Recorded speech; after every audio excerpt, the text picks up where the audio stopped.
I quote Majority Leader Schumer to you, Presidents Gay, Magill, and Kornbluth, because I understand that speech to be a sort of reckoning for the Jewish identity with the radical left. Yet for 40 minutes, he fails to use the word university a single time. However, after the events of the past 2 months, it's clear that rabid anti-Semitism and the university are two ideas that cannot be cleaved from one another. A prime example of this ideology at work is at Harvard, where classes are taught such as DP 385, Race and Racism in the Making of the United States as a Global Power. The Harvard Global Health Institute hosts seminars such as, quote, Scientific Racism and Anti-Racism, History and Recent Perspectives. Even the Harvard Divinity School has a page devoted to, quote, social and racial justice. Harvard also, not coincidentally, but causally, was ground zero for anti-Semitism following October 7th and is the single least tolerant school in the nation, according to the Foundation for Individual Rights and Expression's 2024 College Free Speech Rankings. UPenn is right behind them at 247th of 248. MIT is in the middle of the pack. What I'm describing is a grave danger inherent in assenting to the race-based ideology of the radical left. Senator Schumer hasn't put the pieces together, but the picture is far too clear now to American Jews. Institutional anti-Semitism and hate are among the poison fruits of your institution's cultures. The buck for what has happened must stop on the president's desk, along with the responsibility for making never again true on campus. Do you have the courage to truly confront and condemn the ideology driving anti-Semitism?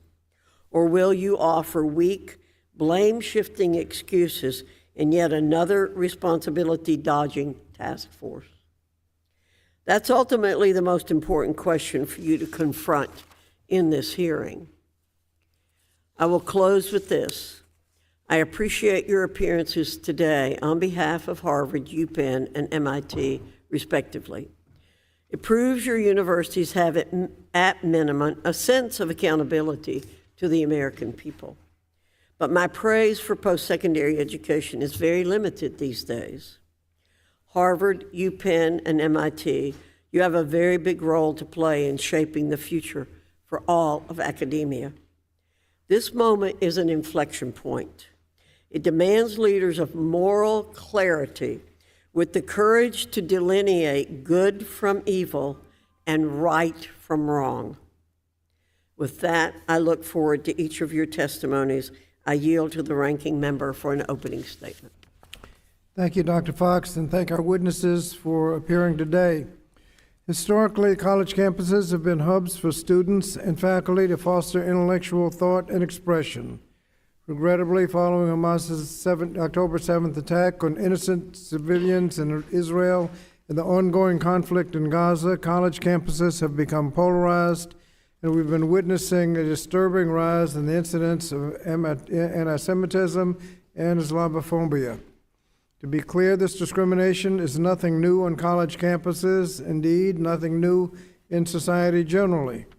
Any student of history knows that it did not start with the October 7th attacks or any one new event, and it didn't start with diversity, equity, and inclusion initiatives. My colleagues would do well to recall this country has a centuries-long history of racism and white supremacy. At the same time, free speech is a constitutional right and the bedrock of our democracy, and colleges and universities are often on the front lines of defending this right. But schools are also responsible for fostering campus environments that promote understanding, respectful dialogue, and above all else, student safety. So today we'll hear from representatives of universities on their efforts to protect students and address discrimination on campus. Of note, this is an opportunity that my Republican colleagues denied us in 2017 when committee Democrats called for a hearing 6 years ago on campus discrimination when white supremacists marched through the University of Virginia grounds shouting, "Jews will not replace us." We couldn't get a hearing back then. And while my colleagues claim to be committed to combating discrimination on campus, they're also contradictorily and simultaneously stoking culture wars that can be divisive and discriminatory. Moreover, House Republicans are proposing significant cuts to the Department of Education's Office of Civil Rights, the very office responsible for upholding students' civil rights and investigating discrimination claims. You can't have it both ways. You can't call for action, then hamstring the agency charged with taking that action to protect students' civil rights. In stark contrast, the Biden administration has taken an active role in helping institutions protect students as part of the White House's national strategy to combat anti-Semitism. Under President Biden's direction, the Department of Education has provided additional guidance to colleges and universities on how to uphold their obligation under Title VI of the Civil Rights Act of 1964 and better address anti-Semitism, Islamophobia, and all forms of discrimination on campus. We've also opened investigations into recent incidences on many campuses, including Harvard, Columbia, Cornell, Wesley, University of Pennsylvania, University of Tampa, just to name a few. In closing, I want to echo my colleague, and I'll quote Senator Schumer again. All Americans share a responsibility and an obligation to fight back whenever we see the rise of prejudice of any type in our midst. So today I hope my Republican colleagues will denounce the culture wars that have distracted us from protecting many vulnerable students, and I hope we can stand behind the Biden administration's critical work to ensure that every student and educator has access to a campus free of discrimination, harassment, and violence. To that end, I yield back. Thank you, Mr. Scott. Pursuant to Rule 8C, all members who wish to insert written statements into the record may do so by submitting them to the committee clerk electronically in Microsoft Word format by 5 p.m., 14 days after the date of this hearing, which is December 19, 2023. And without objection, the hearing record will remain open for 14 days to allow such statements and other extraneous material referenced during the hearing to be submitted for the official hearing record. I now turn to the introduction of our witnesses. Our first witness is Dr. Claudine Gay, who is the president of Harvard University in Cambridge, Massachusetts. Our second witness is Ms. Liz Magill, who's the president of the University of Pennsylvania in Philadelphia, Pennsylvania. Our next witness is Dr. Pamela Nadell, who is a professor of history and Jewish studies at American University in Washington, D.C. And our final witness is Dr. Sally Kornbluth, who's president of the Massachusetts Institute of Technology in Cambridge, Massachusetts. Note, Dr. Kornbluth will monitor her diabetes during the hearing. We thank you all for being here today and look forward to your testimony. I'd like to remind the witnesses that we have read your written statements, which will appear in full in the hearing record. Pursuant to Committee Rule 8D and committee practice, I ask that each of you limit your oral presentations to a 5-minute summary of your written statement. I also like to remind the witnesses to be aware of their responsibility to provide accurate information to the committee. If we have a demonstration that gets unruly, we will ask the campus police to take people out immediately. I now recognize Dr. Gay for 5 minutes.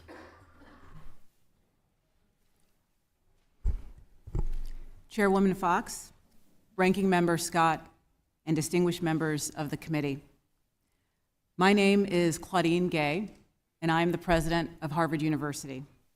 It's an honor to be here today, representing a community of more than 25,000 undergraduate and graduate students, more than 19,000 faculty and staff, and more than 400,000 alumni, including multiple members of this committee. Thank you for calling this hearing on the critical topic of anti-Semitism. Our community still mourns those brutally murdered during the Hamas terrorist attack in Israel on October 7th. Words fail in the face of such depravity, the deadliest single day for the Jewish community since the horrors of the Holocaust.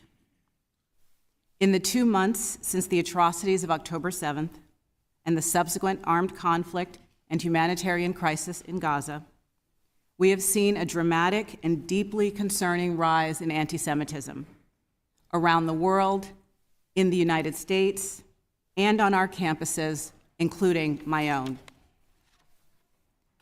I know many in our Harvard Jewish community are hurting and experiencing grief, fear, and trauma.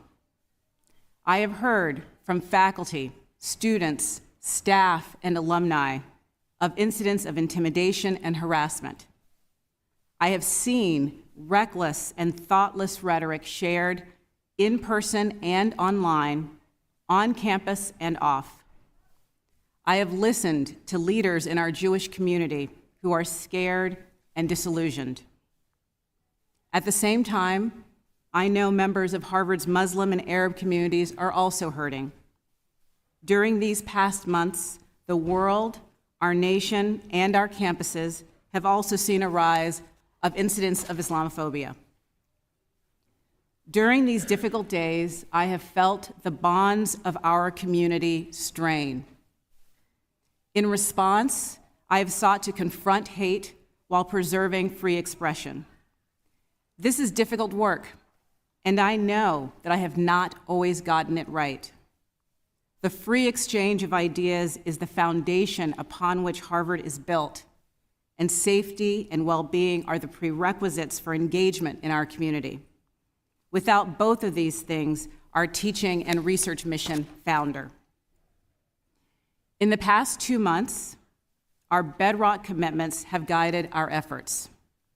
We have increased security measures, expanded reporting channels, and augmented counseling, mental health, and support services. We have reiterated that speech that incites violence, threatens safety, or violates Harvard's policies against bullying and harassment is unacceptable. We have made it clear that any behaviors that disrupt our teaching and research efforts will not be tolerated. And where these lines have been crossed, we have taken action. We have drawn on our academic expertise to create learning opportunities for our campus community. We have begun examinations of the ways in which anti-Semitism and other forms of hate manifest at Harvard and in American society. We have also repeatedly made clear that we at Harvard reject anti-Semitism and denounce any trace of it on our campus or within our community. Anti-Semitism is a symptom of ignorance, and the cure for ignorance is knowledge. Harvard must model what it means to preserve free expression while combating prejudice and preserving the security of our community. We are undertaking that hard, long-term work with the attention and intensity it requires. Once again, I thank the committee for the opportunity to discuss this important work. I have faith today that through thoughtful, focused, and determined effort, we will once again meet adversity and grow. Thank you. Thank you, Dr. Gay.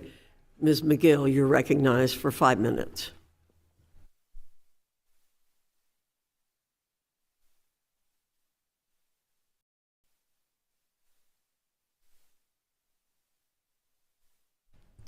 Thank you, Chairwoman Fox, Ranking Member Scott, and distinguished members of this committee for the opportunity to be here today. My name is Elizabeth Magill, and I am the president of the University of Pennsylvania. Let me begin by saying that I and the University of Pennsylvania are horrified by and condemn Hamas's abhorrent and brutal terror attack on Israel on October 7th.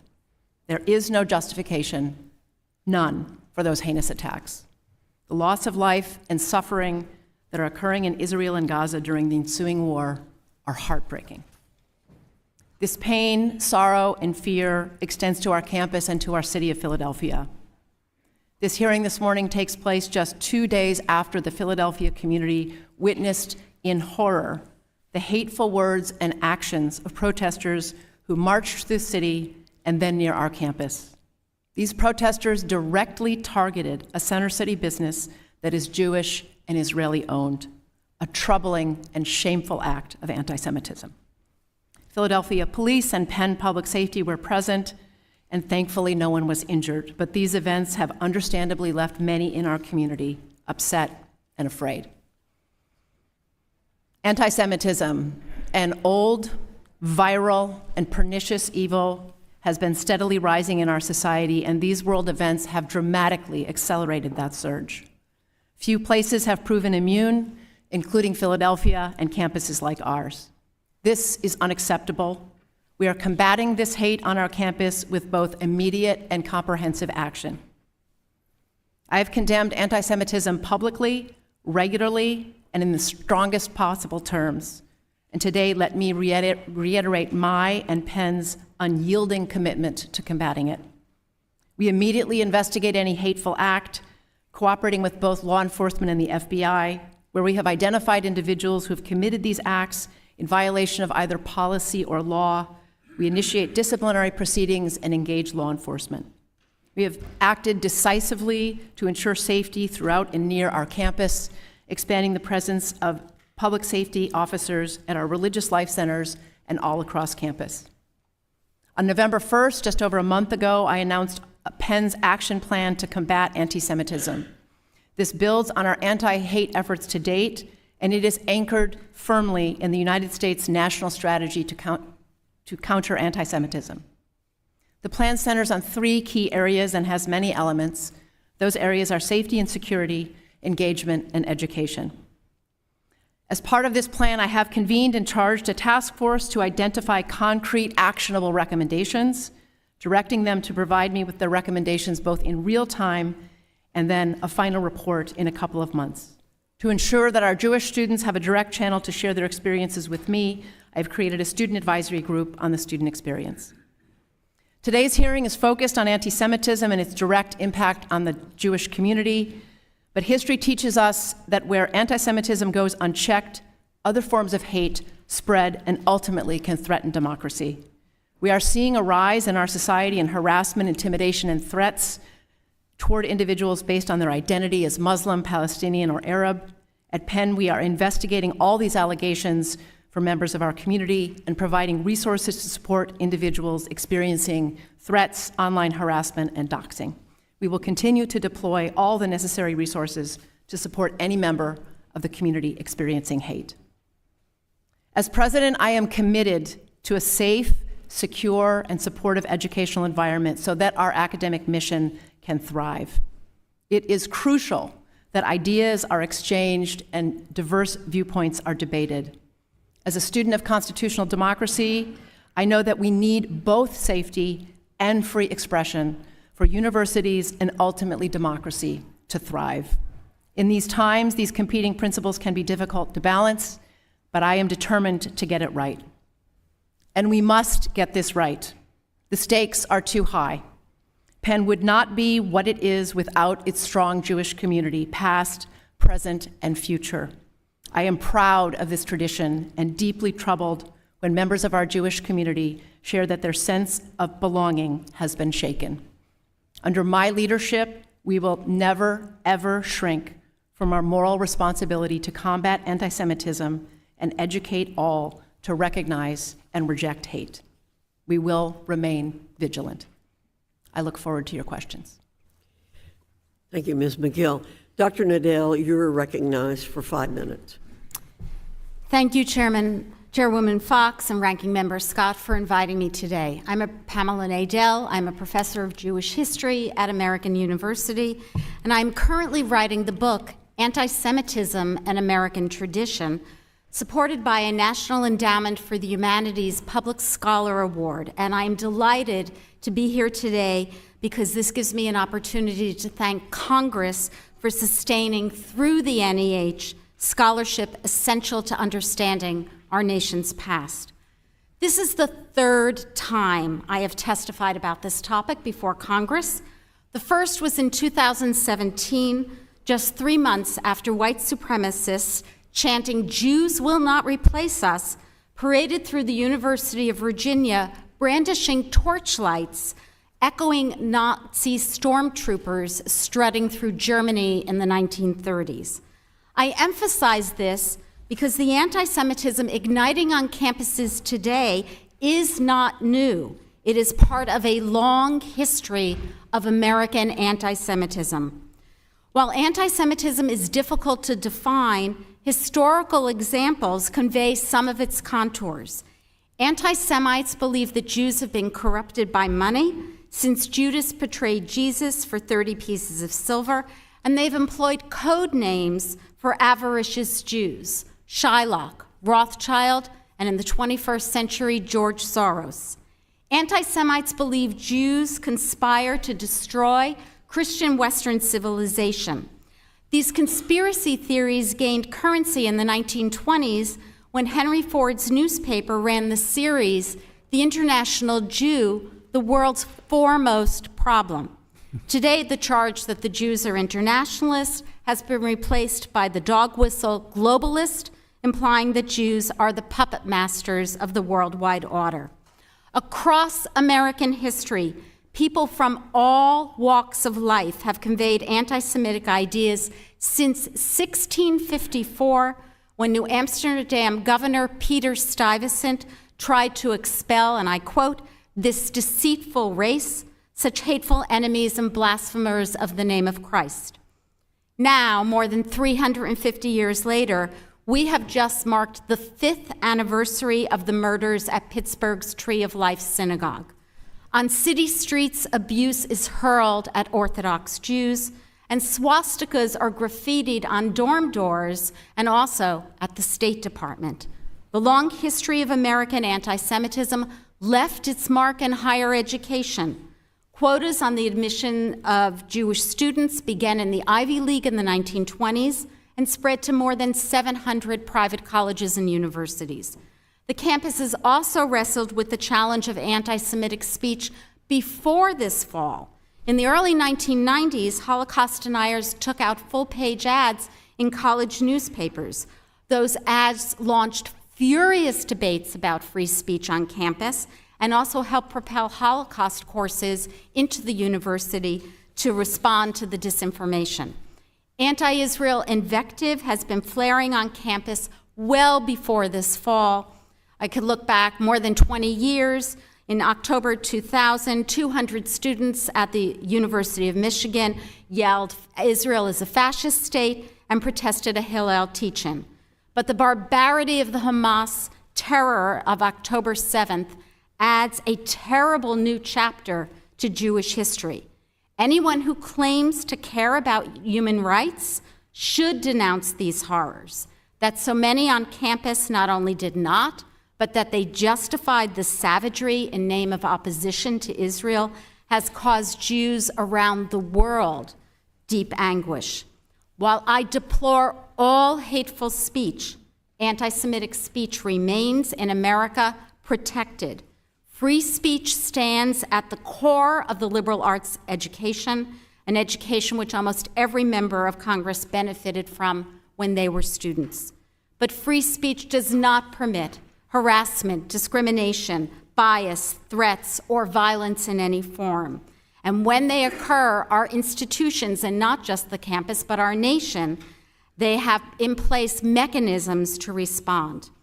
The American Jewish community has long strategized about how to reduce anti-Semitism. Their efforts received a stunning confirmation when the U.S. National Strategy to Counter Anti-Semitism was published. I believe this is the first time any nation has developed such a document. I urge Congress to do everything in its power to support the national strategy and also the forthcoming national strategy to counter Islamophobia. Thank you. Thank you. Dr. Kornbluth, you're recognized for 5 minutes. Thank you. Chairwoman Fox, Ranking Member Scott, and distinguished members of the committee. Thank you for this opportunity to describe how MIT is fighting the scourge of anti-Semitism. My name is Sally Kornbluth. I have been president of MIT since January of this year. As an American, as a Jew, and as a human being, I abhor anti-Semitism, and my administration is combating it actively. Since October 7th, my campus communications have been crystal clear about the dangers of anti-Semitism and about the atrocity of the Hamas terror attack. Let me repeat what I said in my very first message to campus. In that video, I said, quote, "The brutality perpetrated on innocent civilians in Israel by terrorists from Hamas is horrifying. In my opinion, such a deliberate attack on civilians can never be justified," unquote. I also made clear that students were feeling unsafe because of their Jewish faith or their ties to Israel, and said, quote, "That should trouble every one of us deeply," unquote. I have reinforced this message, including in a November 14th campus video. As I said then, quote, "Anti-Semitism is real, and it is rising in the world. We cannot let it poison our community," unquote. I have been direct and unequivocal, and such leadership statements are important, but they must be paired with action. And this is just what we are doing at MIT. Months before October 7th, MIT joined the International Hillel Campus Climate Initiative, which helps universities build awareness of and actions against anti-Semitism. We have launched an MIT-wide effort called Standing Together Against Hate. It will emphasize both education and community building, especially in our residence halls. In addition to fighting anti-Semitism, it will address Islamophobia, also on the rise and also underreported. MIT will take on both, not lumped together, but with equal energy and in parallel. Importantly, as is clearly visible on campus, we have increased the police presence. Safety has been our primary concern. Nonetheless, I know some Israeli and Jewish students feel unsafe on campus as they bear the horror of the Hamas attacks and the history of anti-Semitism. These students have been pained by chants in recent demonstrations. I strongly believe that there is a difference between what we can say to each other, that is what we have a right to say, and what we should say as members of one community. Yet as president of MIT, in addition to my duties to keep the campus safe and to maintain the functioning of this national asset, I must at the same time ensure that we protect speech and viewpoint diversity for everyone. This is in keeping with the Institute's principles on free expression. Meeting those three goals is challenging, and the results can be terribly uncomfortable, but it is essential to how we operate in the United States. Those who want us to shut down protest language are, in effect, arguing for a speech code. But in practice, speech codes do not work. Problematic speech needs to be countered with other speech and with education, and we are doing that. However, the right to free speech does not extend to harassment, discrimination, or incitement to violence in our community. MIT policies are clear on this. To keep the campus functioning, we also have policies to regulate the time, manner, and place of demonstrations. Reports of student conduct that may violate our policies are handled through our faculty-led Committee on Discipline. Our campus actions to date have protected student safety, minimized disruptions to campus activities, and protected the right to free expression. We are intensifying our central efforts to combat anti-Semitism, the vital subject of this hearing. I note that I am also deeply concerned about the rise in prejudice against Arabs, Muslims, and Palestinians, nationally and in our community. And we are determined to combat that as well. We are also supporting faculty, staff, and student initiatives to counter hate. And thanks to an inspiring group of faculty members, we are seeing more discussion among students with conflicting views. We know there is further work to do, but we are seeing progress, and MIT's vital mission continues. Thank you. I'm happy to answer questions. Thank you, Dr. Kornbluth. I'll begin the questioning of our witnesses. I'm going to ask members.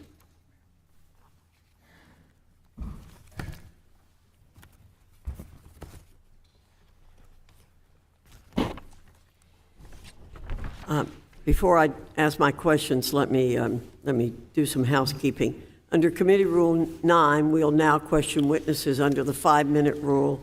I remind members that I'll strictly enforce the 5-minute rule. So members are advised to keep your questions succinct so the witnesses have time to answer. Please don't talk for 4 minutes and then ask the witness a question.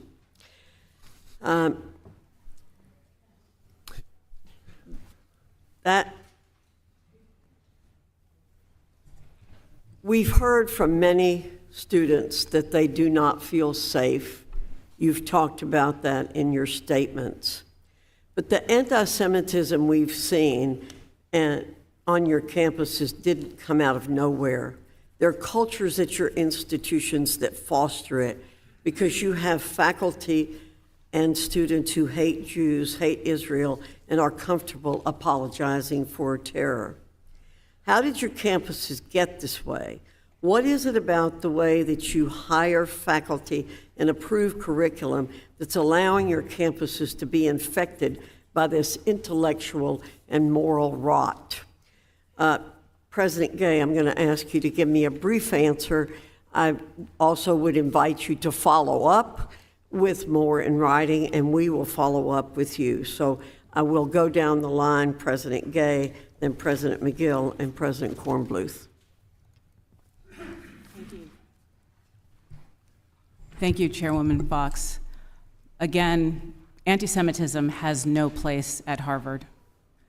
When we recruit faculty, we do so with the understanding that they are joining a community where we honor, celebrate, and nurture open discourse, both on the campus and in the classroom. And to be a successful teacher and educator at Harvard requires the ability to draw out all of the viewpoints and voices in your classroom, irrespective of one's political views. And we devote significant resources to training our faculty in that pedagogical skill and to prioritizing that in our recruiting and hiring. Thank you. Ms. Magill. Thank you for the opportunity to address the question. I'm troubled by what you're reporting about the culture of the institutions that we're leading. Very contrary to the values that I hold as a leader of University of Pennsylvania, as well as the institution, where any form of hate is very contrary to our values.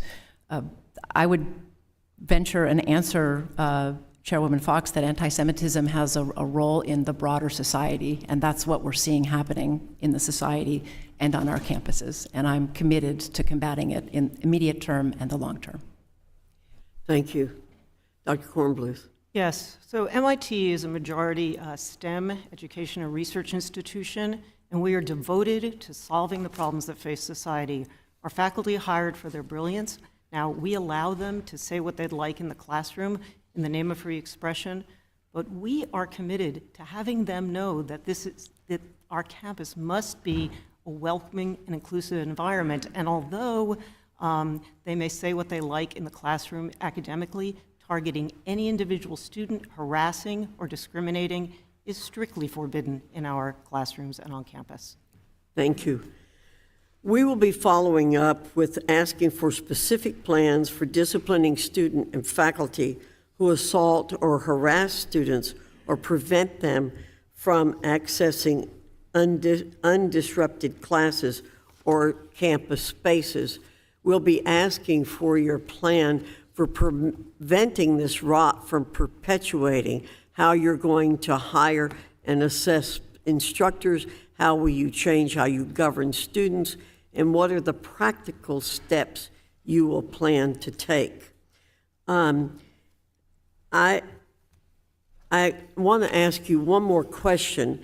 As I've said, and Ms. Magill, I appreciate the fact that you feel concerned about my feeling about the fundamental culture on the campuses that's foundational to this issue, denial of the right of Israel to exist. So I want to ask each one of you, President Gay, do you believe that Israel has a right to exist as a Jewish nation? I agree that the state of Israel has the right to exist. Ms. Magill, same question. I agree, Chairwoman Fox, the state of Israel has the right to exist. Dr. Kornbluth. Absolutely. Israel has the right to exist. I want to thank our witnesses again for being here and to say we will follow up and to tell you that while we've talked about a larger culture out there, it's the universities who should be examples of what this nation is all about. I yield back and I recognize the distinguished ranking member who is wanting me to recognize Mr. Courtney. Thank you, Chairwoman Fox. And I want to thank you for the moment of silence for the 137 hostages who are still being held to this day. We had a hearing a couple weeks ago on anti-Semitism where I shared with my colleagues and the witnesses that a dual U.S.-Israeli citizen with family in Waterford, Connecticut, was one of those being held at the time, and we thought her husband, her name was Liat Benin and Avi Benin. The good news is a week ago, Liat was released, and unfortunately, a day later, the Israeli military shared with the family that human remains, which were found at the kibbutz where the violent attack took place, unfortunately matched up to Aviv. Again, Hamas never shared the information about whether or not they had him or not, which is just another example of their treachery. Dr. Nadell, in your testimony on page 8, you talked about President Biden's U.S. national strategy to counter anti-Semitism, and in particular, you talked about the use of Title VI of the U.S. Civil Rights Act in terms of being an effective tool on campuses to combat anti-Semitism. I was wondering if you could talk about that a little bit. So Title VI allows for responding to some of the issues that the presidents of these universities, but also, frankly, of most universities around the nation, it seems at the moment, have been dealing with in terms of when anti-Semitism moves beyond free speech, beyond rhetoric, and it involves harassment or intimidation. The issue is that the Office of Civil Rights and the Department of Education needs to be fully funded in order to implement the U.S. strategy to counter anti-Semitism. And I just want to comment about this strategy because it is an extraordinary document. It has actions for the White House to carry out, or that division, but it has issues for Congress to carry out, which I have a sense Congress has not been carrying out, and it also has major charges to whole of society to respond to anti-Semitism, some of which we are hearing is already happening on the campuses. The problem is they don't make headlines because they're not a bunch of protesters. Thank you. And again, it's important to note that document was released back in May of 2023, certainly before this committee and the outrageous events of October 7th. And the ranking member mentioned in his opening remarks that at the same time we're holding this hearing, we're also now still trying to get a budget passed for fiscal year 2024. The majority in the House reported out their budget, which, as he mentioned, carried a cut for the Office of Civil Rights. To be more specific, it's a 25% cut, $35 million out of their rather small budget, $72 million lower than what the president had asked for. We had a witness here again 2 weeks ago from who worked for almost 20 plus years at ADL, the Anti-Defamation League. They've been around for 110 years fighting anti-Semitism in this country. And again, she talked about the fact that that type of cut is just going to cripple the ability of the anti-Semitism police, if you want to sort of look at it that way, in terms of trying to stop this type of activity on campuses. And again, I was just wondering if you had sort of what your view is of a cut in terms of the impact of the Office of Civil Rights to do its job. I think the cut is absolutely devastating. And what I would also remind everyone is that the Office of Civil Rights in the Department of Education does not only focus on anti-Semitism, it focuses on all forms of hate. And I would guess, I actually tried to find this information but was unable to do so, but I would guess that the majority of complaints are not coming from Jewish students, although maybe now, given what happened since October 7th, I would guess the majority of the complaints are actually coming from people of color and from others who have faced terrible bias. So it is unthinkable, unconscionable to make that cut. Now, and talk is cheap. I mean, I've been around here a while. Budgets are what really, I think, show the true willingness to act in situations like this. And I'd just like to close by mentioning that in Connecticut, a young transfer student, international student from the West Bank, Tahsin Ali Hamad, a sophomore at Trinity College, who's a math major who was up visiting friends in Burlington, Vermont. They were walking from going bowling, and this coward came out of his house with a firearm and at point-blank range shot all three students who were absolutely, they were going to a relative's house at the time. And it shows, again, that the civil rights effort of the Department of Justice, which also was being subjected to a potential cut, needs to get full funding in the Office of Civil Rights. And with that, I would yield back. Thank you, Mr. Courtney. I now recognize Congressman Wilson from South Carolina for 5 minutes. Thank you.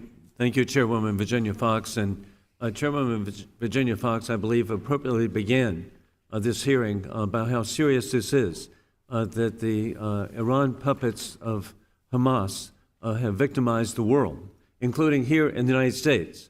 And it's shocking, as we include people who have been affected. It should be Paul Kessler of California, who was murdered by a professor supporting Hamas as he was demonstrating peacefully on behalf of the people of Israel. And so we have victims right in our country of murder in California. With that in mind, and I say this respectfully to each of the university professors here today, without any explanation, I would like the answer, and it should be a percentage of conservatives, and that is, you each rightfully promote diversity and inclusion of race and gender with percentages available. That is available at your universities. What is the percentage of conservative professors at your institutions? I only want to know the percent of conservatives. What is the number, Dr. President Gay? Thank you, Congressman. So I can't provide you that statistic because it's not data that we collect, but I will say that we try to draw our talent to Harvard from... And hey, we've got to race ahead, please. I want more. I just want to know, what is the percentage of conservative professors at Harvard? I do not have that statistic. We don't collect that data. That concerns me. And President Magill, what are the percentage of conservative professors allowed to teach at your institution? Representative, I strongly believe in a wide variety of perspectives. We do not track that information, so I can't give that to you. Okay, no, none. I got the message. And President Kornbluth, what is the percentage of conservative professors at MIT? We do not document people's political views, but conservatives are welcome to teach on our campus. And I think this is so sadly and shamefully revealing that there's no diversity and inclusion of intellectual thought.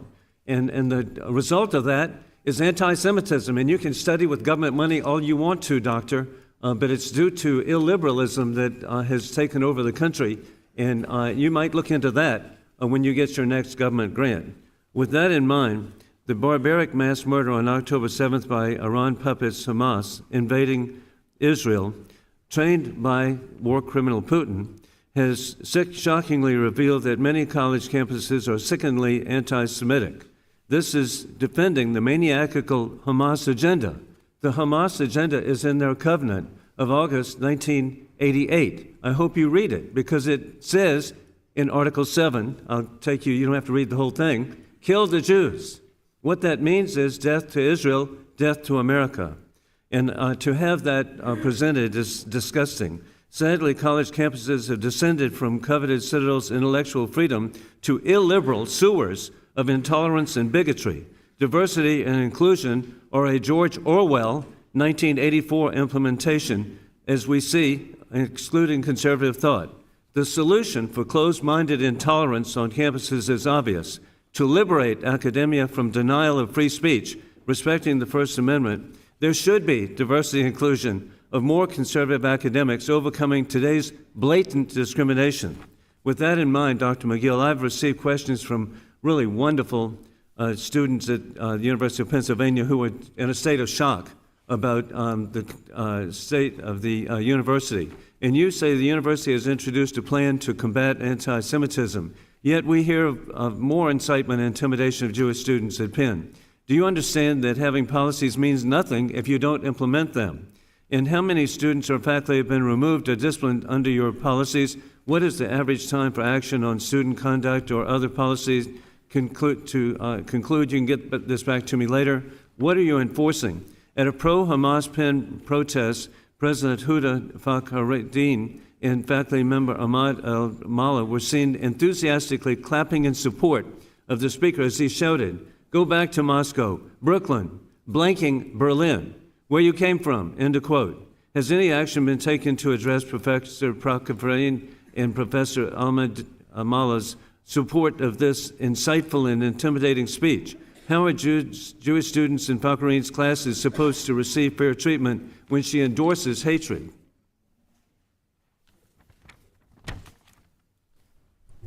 And I'll introduce that. And also, I'm going to conclude by another question. How in the world can y'all now have a class on resistance literature from pre-Islamic Arabia featuring a person who is with the terrorist organization PFLF?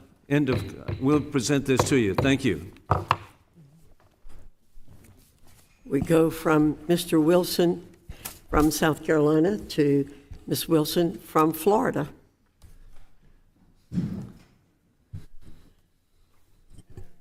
Thank you. Thank you, Chairman Fox and Ranking Member Scott. And thank you to the witnesses for your testimonies today. As the witnesses have shared, anti-Semitism anywhere is abhorrent and unacceptable and must be condemned.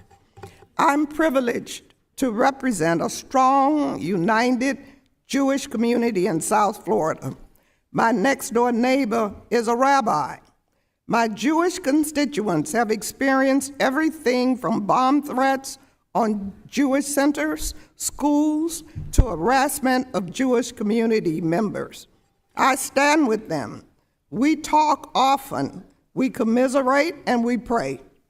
We must take a stand against all forms of hate, whether that be anti-Semitism, Islamophobia, racism, xenophobia, and terrorism. This must stop. In Congress for 7 years, I led the fight against Boko Haram, a terrorist group that kidnapped over 300 schoolgirls in Nigeria, gang rapes, beheadings, killing whole families. So I am particularly sensitive to this issue of terrorists and what they do. But disagreements about the conflict in the Middle East should never escalate to threats of violence against any community. We are a civilized society. We must draw a line and condemn hate. Please know that in May, the Biden-Harris administration introduced the U.S. National Strategy to Counter Anti-Semitism, a comprehensive approach addressing anti-Semitism in diverse environments, including college campuses. With that, I have a few questions. Ms. Nadell, based on your knowledge from 2016 to 2020, what has been the United States response to anti-Semitic events? I'm specifically thinking about Charlottesville, Unite the Right, and what the Trump-Pence administration did compared to this administration. Ms. Nadell. The Unite the Right rally at the University of Virginia and in Charlottesville, Virginia in August of 2017 was, for me, and I believe actually for the majority of American Jews, a major turning point. It signaled that the long history of anti-Semitism in the United States, that it was about to burst out again. And for the first time ever that I know of, Jews who were worshiping in their synagogues, in a synagogue on Saturday morning, and they watched some of those Unite the Right ralliers parade past the synagogue armed, and they had to sneak out of the back of the synagogue because they were afraid that violence would break out. So what we are seeing in terms of anti-Semitism in this moment in time is that it's been rising and rising since 2016. And although President Trump called the people who were the protesters and counter-protesters, said there were very good people on both sides, I disagree. I do not think there were very good people on both sides in Charlottesville in August 2017.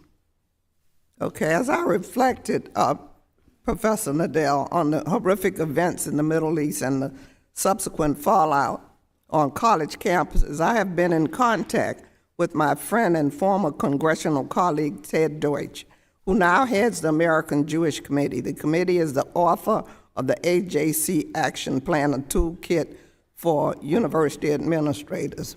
One of the recommendations is that the university administrators recenter the conversation about the Middle East back to a place of fact-based exchange. Could you comment on why this suggestion is important? And I'd like to, Madam Chair, enter this report into the record. Without objection.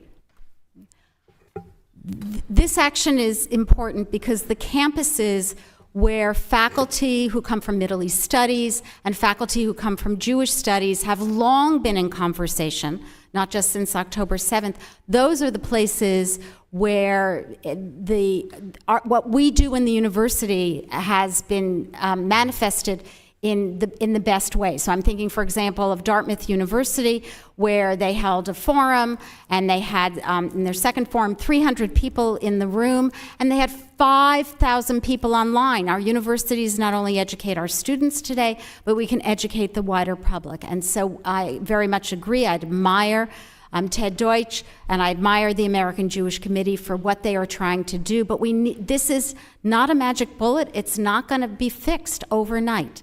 But we are in the process of working on it and hopefully tamping down anti-Semitism in America once again. Your time is expired. Thank you, and I yield back.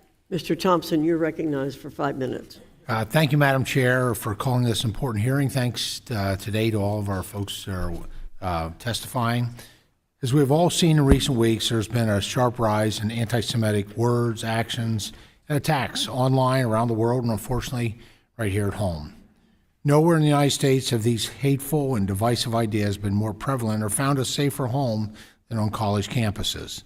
It is up to all of us to call out these actions and protect Jewish faculty, students, staff at these institutions. Unfortunately, many of our university leaders have not met this moment and have allowed anti-Semitism to continue to grow and to rear its ugly head.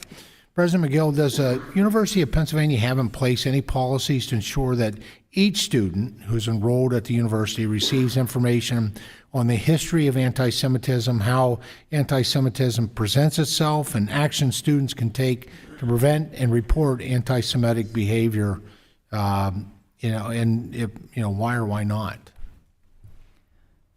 Thank you for the opportunity to discuss that.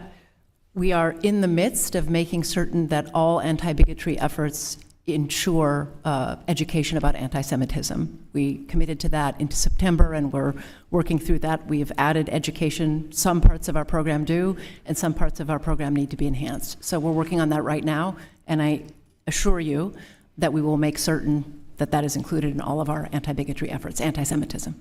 That is much appreciated. I wonder if that type of education would have been in place at all of our college campuses before this, whether we would have seen the massive reactions that we have that are just hard to describe and justify in terms of the demonstrations and just the hate. As part of the recent protests on and around campus, there have been dozens of arrests made by university police, including several related terroristic threats. Does the university plan on requiring students, faculty, or staff arrested as part of these protests to receive further education on anti-Semitic behavior? Congressman, is that a question for me? It is. I'm sorry. Please. Well, we're very committed to making sure everyone understands history and anti-Semitism for sure. The description of the arrests, I'd need to learn a little bit more about. Well, the requests that have occurred obviously related to protests involving faculty or staff, students. The question is, within the consequences, when the university police are the ones that are intervening, whether there's any thoughts to further education for those individuals regarding anti-Semitic behavior and the impacts of it. It's certainly consistent with my perspective and my values and the institution's values. I wonder if I could follow up with your team about the specifics of these arrests, because I don't know exactly what you're speaking about, but I agree with you that anyone who was arrested for an activity that was anti-Semitic, some act or something else, harassment, intimidation, should certainly receive education in addition to other consequences, in my opinion. Sure, some criminal activity they were arrested for that was obviously driven by anti-Semitic beliefs and expressions. Several faculty members at Penn recently provided support for the boycott, divestment, and sanctions, or the BDS movement. The movement requires boycotting Israeli universities and individuals who are complicit in what they consider Israeli government misconduct. Therefore, it is impossible for a faculty member to support BDS and treat Israeli academics fairly. Can you tell this committee unequivocally that no such discrimination has taken place? I appreciate the opportunity to clarify a very clear position that the University of Pennsylvania has had for many years, which is we strongly oppose boycotting, divesting, and sanctioning Israel. We have many flourishing it's contrary to academic freedom, among other things. It's singling out one state and treating it differently than others. We have many academic collaborations with universities in Israel. They're terrific collaborations. We're very clear on BDS. We are opposed to it, and our practices make that clear. So as a part of that, and I'm a strong supporter of the right to free speech, including on college campuses, does University of Pennsylvania have any policies or procedures in place to ensure that BDS supporters cannot implement their boycott positions in their official capacities, or not given such individuals administrative powers to begin with?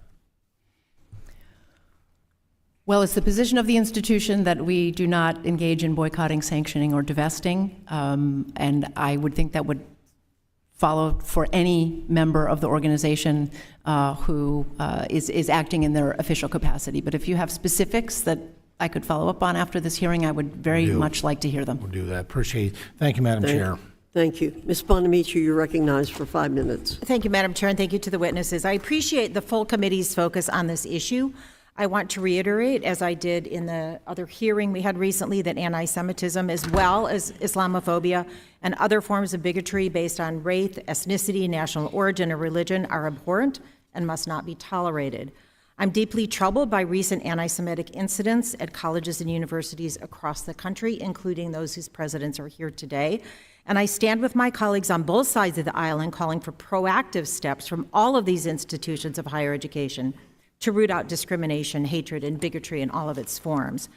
I also want to note that the main point of this hearing should be to identify bipartisan solutions to combat anti-Semitism, not an excuse to attack higher education, liberal arts education, or important diversity, equity, and inclusion work that's happening at colleges and universities across the country.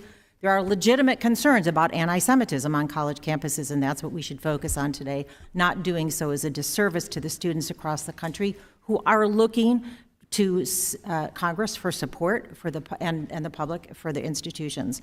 So during the previous hearing, I highlighted my support for additional funding for the Department of Education's Office of Civil Rights, and I want to join Representative Courtney in repeating that request today. OCR will be better able to enforce Title VI violations and protect students' civil rights with adequate staff and investigatory capacities. So I want to make that clear. We must do that. Dr. Nadell, thank you for being here and for your work over the years.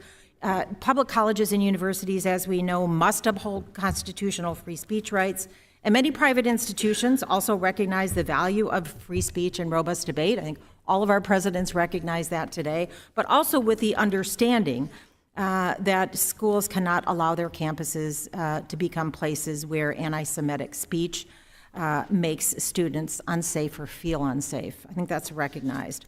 So, Dr. Nadell, what are some of the best ways that colleges and universities can work to make their campuses welcome, safe, and inclusive spaces for all students in light of incidences of hate speech and discrimination, while also adhering to First Amendment principles? So thank you for the question.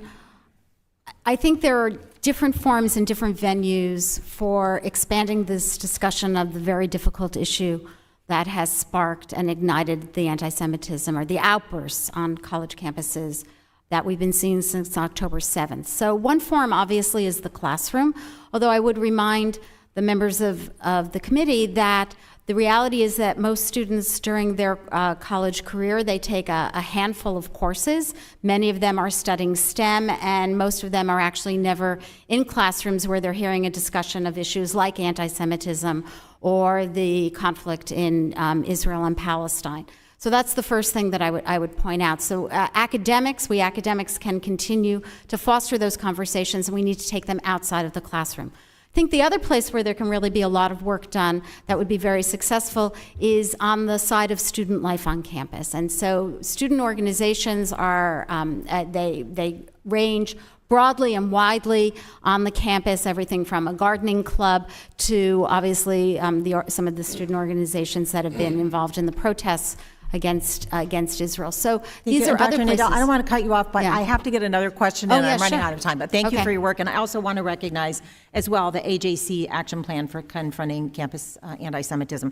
President Gay, I understand that there's an ongoing investigation of your institution by OCR because of anti-Semitic incidents that occurred on campus. And I know we'll be closely monitoring the outcome, but in the interim and over the long term, what can Congress do to support your institution and other colleges in preventing discrimination? And also, if you could also respond in the brief time, you mentioned that Harvard will not permit speech that incites violence or threatens safety. And I'd like you also to address who decides that and how and in what time frame. Thank you, Congresswoman, for your questions. You're correct that there is an ongoing investigation, and obviously I can't comment on an active investigation other than to say we will work with the office to answer all of their questions. And I will say the work of the office is vitally important for ensuring students have access to educational opportunities. So I fully support the work that they do and hope that the office gets the resources that it needs to be effective. With respect to I believe the question was about student conduct. So again, we are deeply committed to free expression, but when speech crosses over into conduct that violates our policies, policies against bullying, harassment, intimidation, we do take action. And we do have faculty-led student disciplinary processes that are quite robust. And even over the last couple of months, as there have been incidents, we've been leaning into those processes, and we do have disciplinary actions underway. Thank you. My time has expired. I yield back. I now recognize Mr. Wahlberg for 5 minutes. Thank you, Madam Chair. And thanks to the panel for being here. These are difficult times and difficult subjects, but they need to be addressed because leadership matters, and you are leaders in academia, at your institutions as well, and leadership matters. President Gay, I was taken by some words in your opening statement where you said, cure for anti-Semitism is knowledge. I would go where angels fear to tread and suggest that it might be better, going back to the original motto idea for Harvard, which was Veritas, truth, that the cure for anti-Semitism is not simply knowledge, it's truth. Knowledge puffs up. Knowledge sometimes is based upon falsehoods. I think that's what we're facing right now in the climate on campuses, is that we're missing the fact of truth and allowing, under the guise of free speech, knowledge that isn't true to be exhibited in actions as well. So President Gay, in the weeks since October 7th, and again in your testimony, you have said that Harvard's commitment to free speech extends to views that are objectionable or outrageous. Are you aware that Harvard is ranked dead last on the 2024 Foundation of Individual Rights and Expression scorecard of universities on freedom of speech? Thank you, Congressman, for the question. Respectfully, I disagree with that perspective as represented in the report that you cited. I don't think it's an accurate representation of how Harvard treats speech on campus. We are committed to free expression and to making space for a wide range of views and perspectives on our campus. With all due respect, let me move on a bit. Bedrock. I would expect that you wouldn't agree with that. I understand that. And I would expect at the University of Penn, the same would be true, that you wouldn't agree that you're second to last on that same scorecard. But President Gay, did you know that 70% of Harvard students say that shouting down a speaker is acceptable? That is not okay. I appreciate that. It seems that perhaps Harvard's commitment to free speech is pretty selective. As you are no doubt aware, prominent alumnus Bill Ackman tweeted you a letter on Sunday, and in that letter, and I have that tweet, I guess that's the beauty of social media, you can get those things. In that letter, he highlighted 2 cases of Harvard faculty members who were canceled because of views deemed too controversial for your campus. Tyler J. Vanderweel was deemed guilty for those crimes related to his views on marriage and abortion. And then Carol Hoven, an evolutionary biologist, was forced to resign because she stated that a person's sex is biological and binary. Mr. Ackerman's letter also included quotes from a number of faculty highlighting the culture of fear that pervades Harvard's campus for those with views out of step with campus orthodoxy. And so, President Gay, in what world is a call for violence against Jews protected speech, but a belief that sex is biological and binary isn't? Thank you for your question.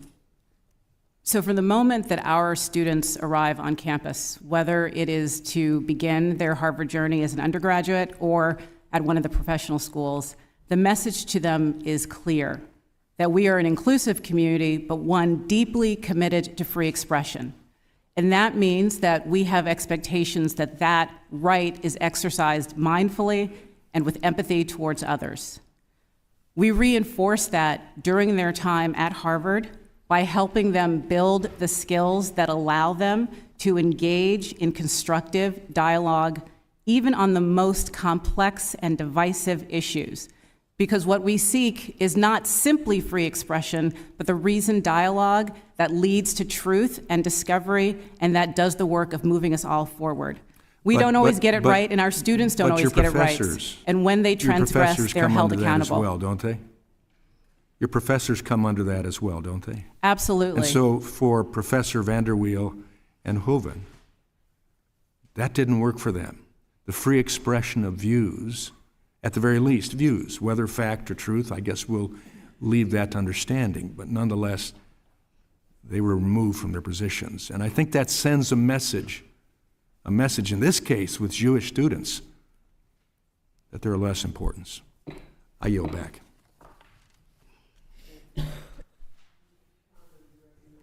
Mr. Chicano, you're recognized for 5 minutes. Thank you, Madam Chair, and thank you to our witnesses for being here. I do wish we could meet under different circumstances. President Gay, many individuals hold that Harvard did not condemn the attack against Israel swiftly enough. And I'd like to give you an opportunity to briefly react. Can you tell us why the university did not react as quickly as other universities might have or others might have hoped Harvard would have? Thank you, Congressman, for the question. And respectfully, the notion that Harvard did not react is not correct. From the moment I learned of the attacks on October 7th, I was focused on action to ensure that our students were supported and safe. On that first day, we were focused on identifying whether we had any students or faculty who were in Israel and needed our assistance, including in getting out. On October 8th, I joined students and other members of the Jewish community at Harvard Hillel for a solidarity dinner to be there in support and also to learn more what their needs were. In the days after, not only did I condemn the attacks, I've continued to condemn the attacks, and furthermore, have continued to stay in conversation with our Jewish community on campus about their evolving needs so that to ensure that the university is providing them with the support that they need during this very challenging time. Thank you, President Gay. Do you consider yourself a subject matter expert on anti-Semitic behavior? Excuse me, could you repeat that question? Do you consider yourself an expert on anti-Semitic behavior, subject matter expert? No, I don't, but I know this, that anti-Semitism is hate or suspicion of Jews, and that is all I need to know to take action to address it on our campus. Thank you. Real quickly, other than Professor Nadell, do other witnesses consider themselves to be experts on anti-Semitism? Just a simple yes or no. No, I do not. No, I do not, but I learn. Thank you. Well, my point is that this is the second legislative hearing on this topic in a month, and the majority has failed to bring forth any witnesses who can speak on how to address this issue and how to take concrete steps to combat anti-Semitism. President Gay, it is my understanding that you have communicated to the Harvard community some of the specific steps you are implementing to combat anti-Semitism and continue to foster student and community engagement. You've already mentioned a few of the things that you've done since September 8th, but can you highlight some of these steps? Thank you for the question. So I've had repeated communications with the campus community about the steps that we're taking, both immediate steps and longer-term action towards combating anti-Semitism. To begin, we've focused on enhancing the physical safety of the campus and the campus community. That includes an increased police presence, both plainclothes and uniformed officers, 24/7 threat monitoring, both on campus and online, coordination on a daily basis with state, local, and federal law enforcement, and when necessary, we've taken the steps of closing the gates to Harvard Yard to limit the ability of outside actors to use our campus as a platform. We've also made it easier for students or any community member to report concerns and any kind of conduct that is threatening. We've also enhanced counseling and mental health services, including trauma-informed care. We've created community spaces so that students and faculty and staff can gather and to be together to process the tragedy. We're also working on... Excuse me, President Gay, thank you. Are these actions only intended to assist Jewish students? These are resources that we're making broadly available to our community, but we're being particularly mindful to make sure that they are responsive to the needs of our Jewish community, as well as our Muslim, Arab, and Palestinian students who are also experiencing tremendous grief and are also fearful and distraught during this time. President Gay, universities stand as centers of thought, and it is of the utmost importance to strike a balance between First Amendment speech protections and the safety of students and faculty. But when speech crosses into the line of conduct, it's essential that universities act swiftly. Harvard is a private university, and private IHEs have different parameters to operate under than public IHEs. Does this give Harvard a pass to avoid protecting free speech? We are deeply committed to protecting free expression, even of views that we find objectionable and outrageous and offensive. But when that expression crosses into conduct that violates our policies around bullying, harassment, intimidation, threats, we take action, and we do not hesitate to take action. Thank you. My time is up, and I yield back to the chair. Thank you. Thank you, Mr. Ticano. Mr. Grossman, you're recognized for 5 minutes. Thank you. I'm going to follow up on some of the things Mr. Wilson had to say. Just playing around here a little bit on the internet, in 2016, they found about 2% of the faculty of Harvard were viewed President Trump, I think, as okay or good. And I think in the 2020 election, the Crimson, your local paper there, found 1% of the students voting for Donald Trump, which, given that nationwide is about 50-50, was kind of shocking.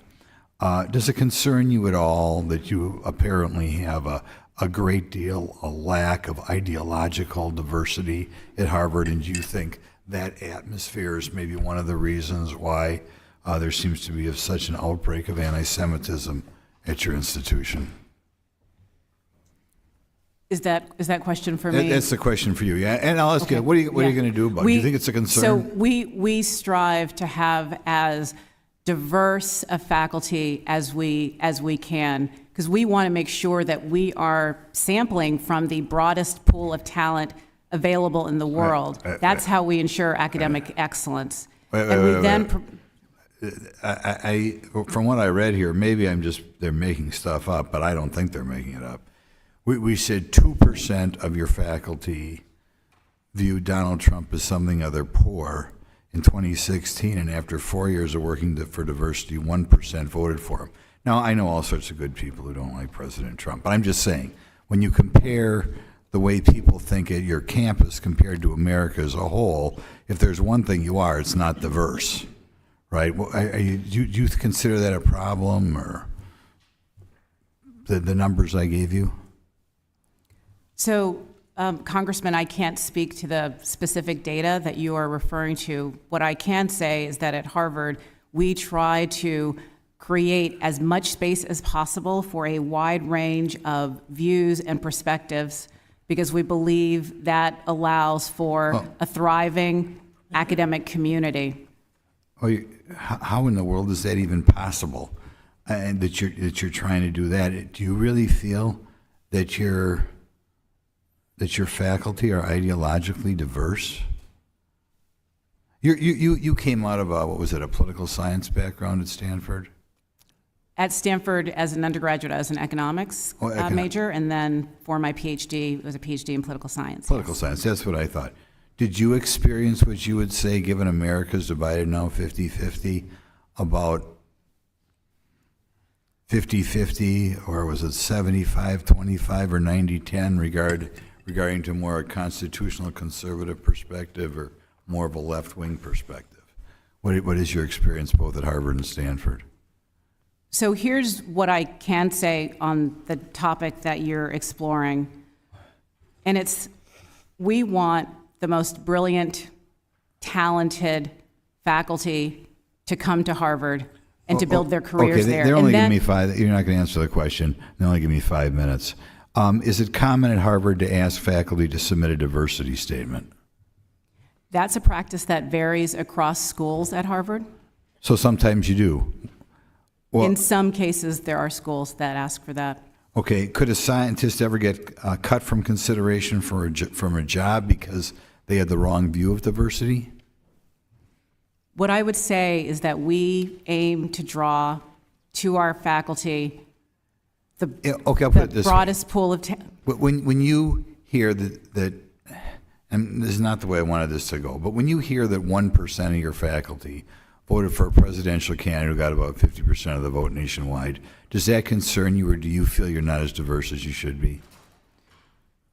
What I'm focused on is making sure that we're bringing the most academically talented faculty to our campus, and that they are effective in the classroom. I'll give you one more question, because I want to go to the gal from Penn. Has Harvard ever made a faculty job contingent on a strong diversity statement?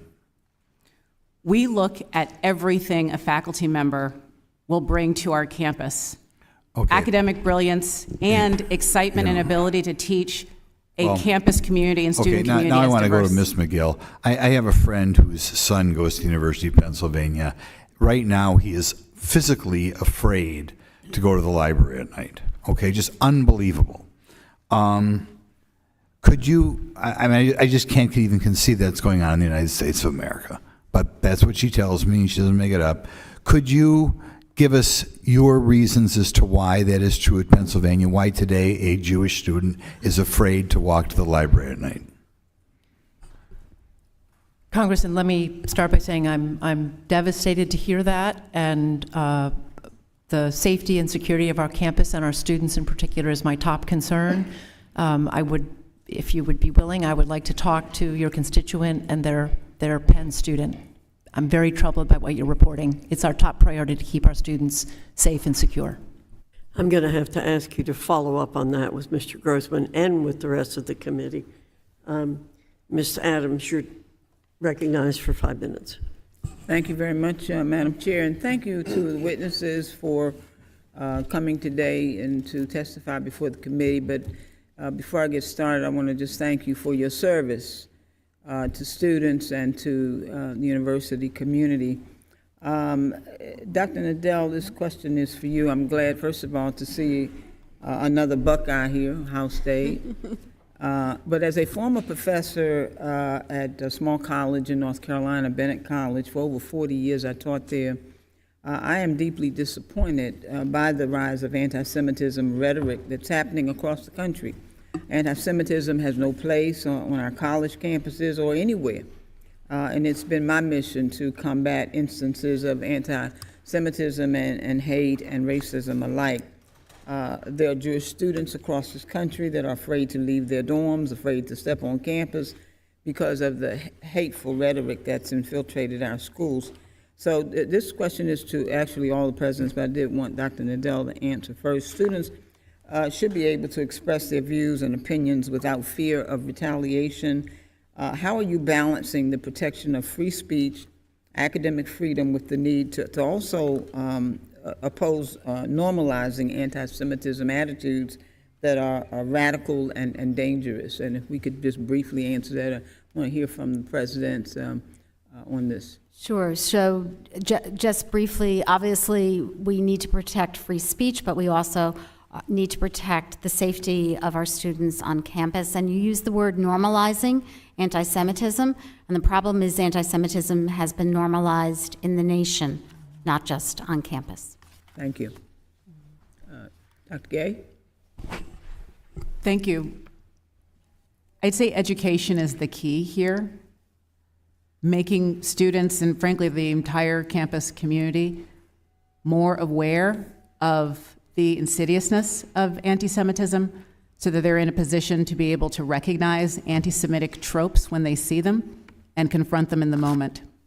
Thank you. I appreciate the question. At Penn, our policies are guided by the U.S. Constitution, so our longstanding open expression guidelines follow the Constitution. I think in addition to education, which I agree with, so that students and faculty and staff can identify and combat anti-Semitic tropes in speech, I think it's important to call out anti-Semitism in a very visible and public way and a specific way in order to make clear how it's contrary to the values of the institution, where we're talking about speech alone. Thank you. So Title VI provisions set the standard for what should be done to address racism, hate crimes, and violence on campuses. Do you think that your DEI departments are equipped with the tools to combat anti-Semitism or hate on your campus? And if not, what changes do you plan to make? This is for all the presidents. I can jump in here. Yes.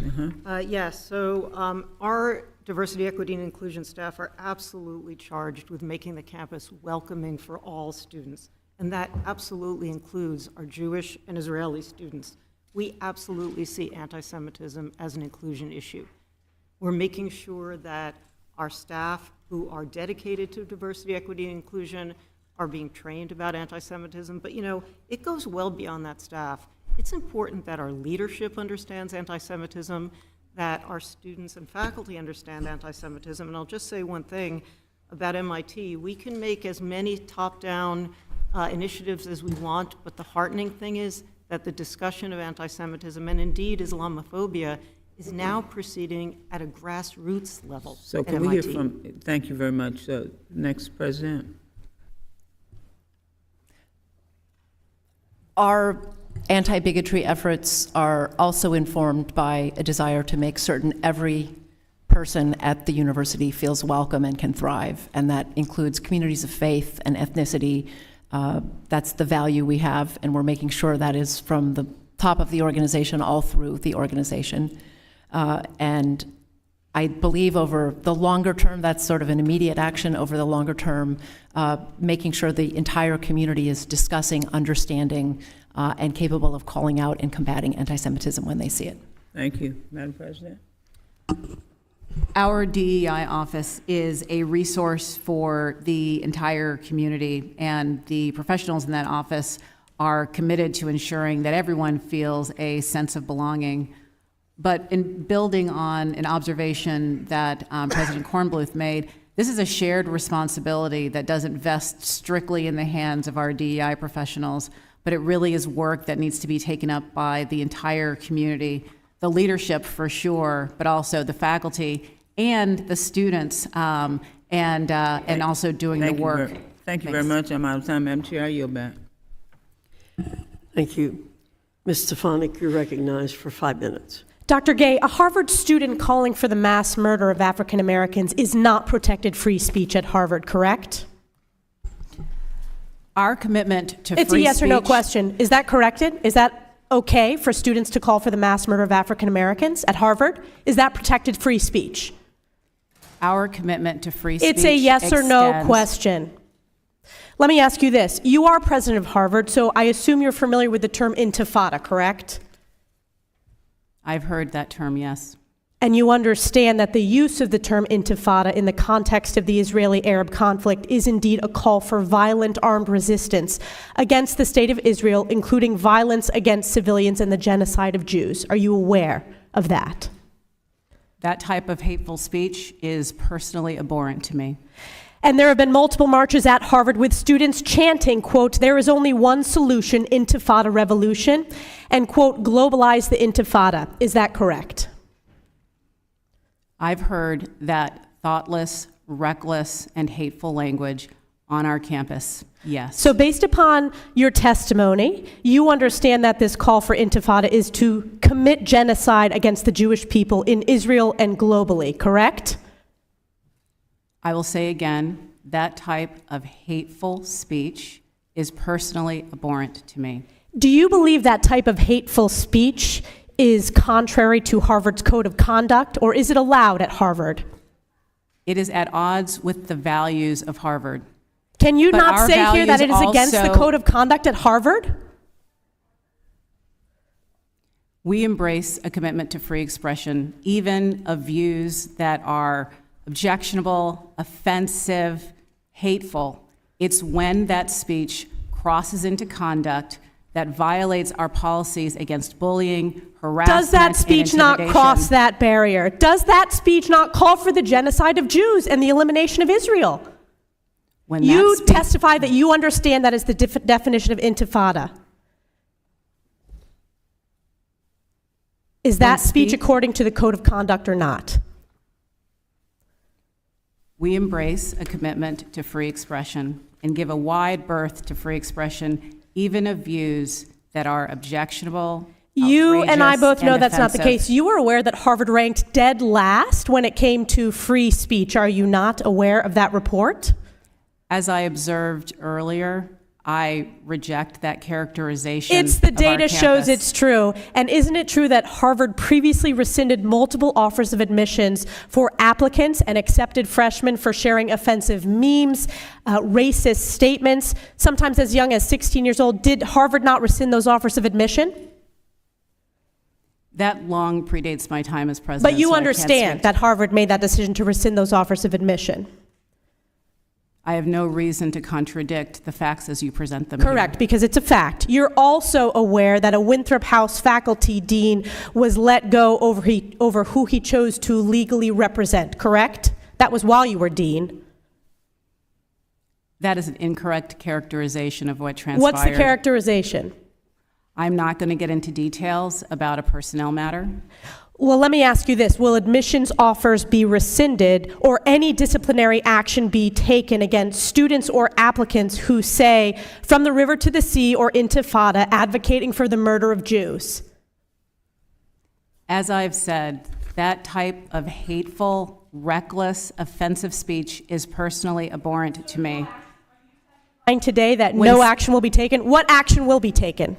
When speech crosses into conduct that violates our policies, including policies against bullying, harassment, or intimidation, we take action, and we have robust disciplinary processes that allow us to hold individuals accountable. What action has been taken against students who are harassing and calling for the genocide of Jews on Harvard's campus?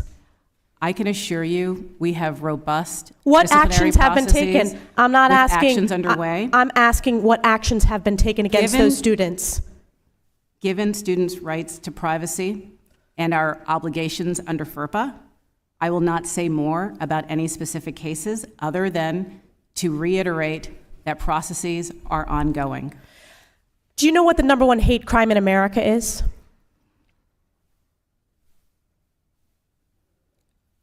I know that over the last couple of months, there has been an alarming rise of anti-Semitism, which I understand is the critical topic that we are here to discuss. That's correct. It is anti-Jewish hate crimes.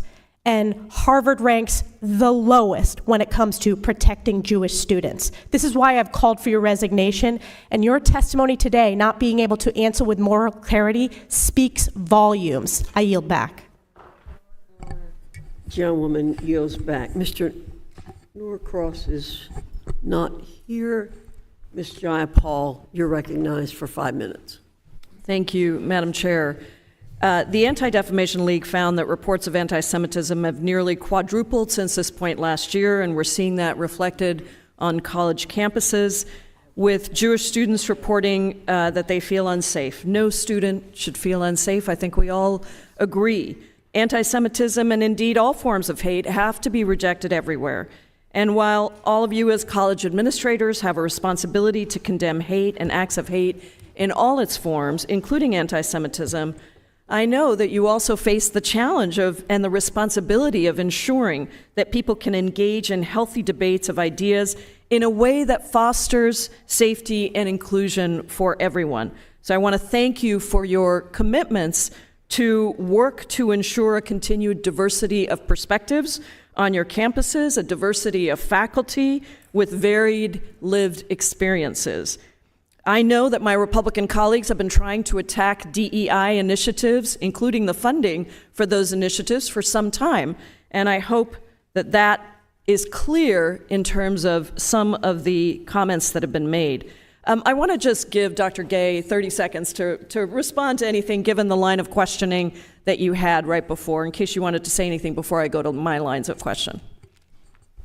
Thank you for the opportunity, but I'm satisfied that I've conveyed our deep commitment to free expression, recognizing that it's uncomfortable. Thank you, Dr. Gay.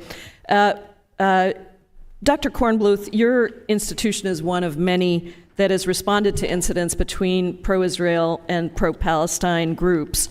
Many college campuses have been grappling with their responses to prevent anti-Semitism, to prevent Islamophobia and other forms of hate, while also making sure that every student feels safe to express their thoughts in accordance with the principles of free speech and to engage in the idea of critical thought on college campuses, which I think is what many of us appreciated about our college experiences. Can you speak to the challenges that you've faced in condemning hate and acts of hate while making sure that students were heard?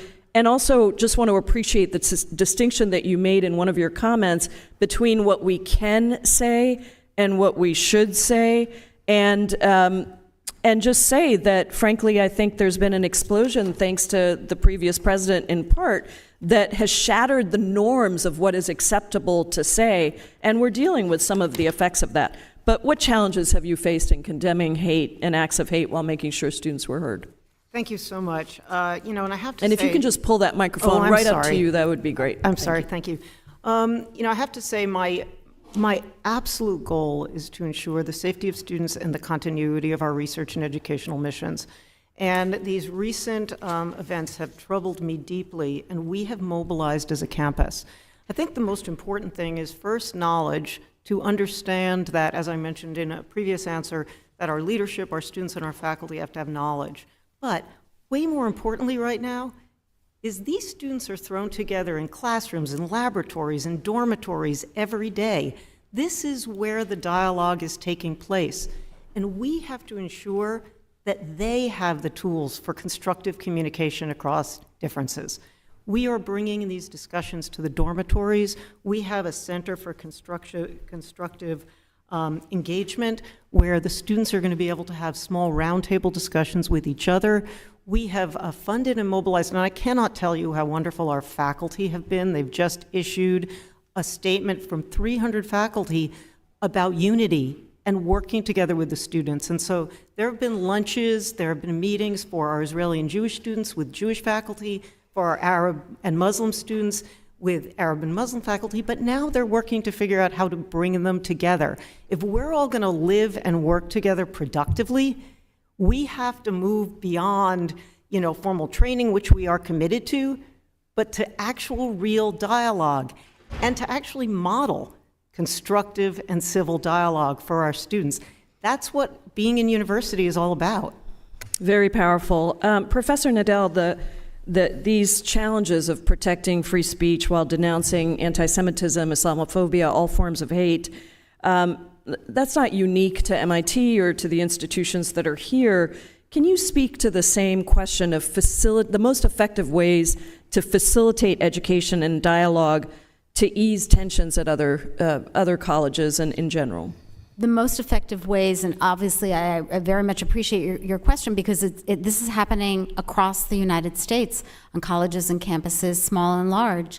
And the most effective ways are to recognize the many different levels and mechanisms for facilitating these dialogues at the student level, at the faculty level, at the administrative level, and bringing how to unite the campus, bringing the campus together. That's what we're all trying to do, and it doesn't happen overnight. Thank you all so much for your work. I yield back, Madam Chair.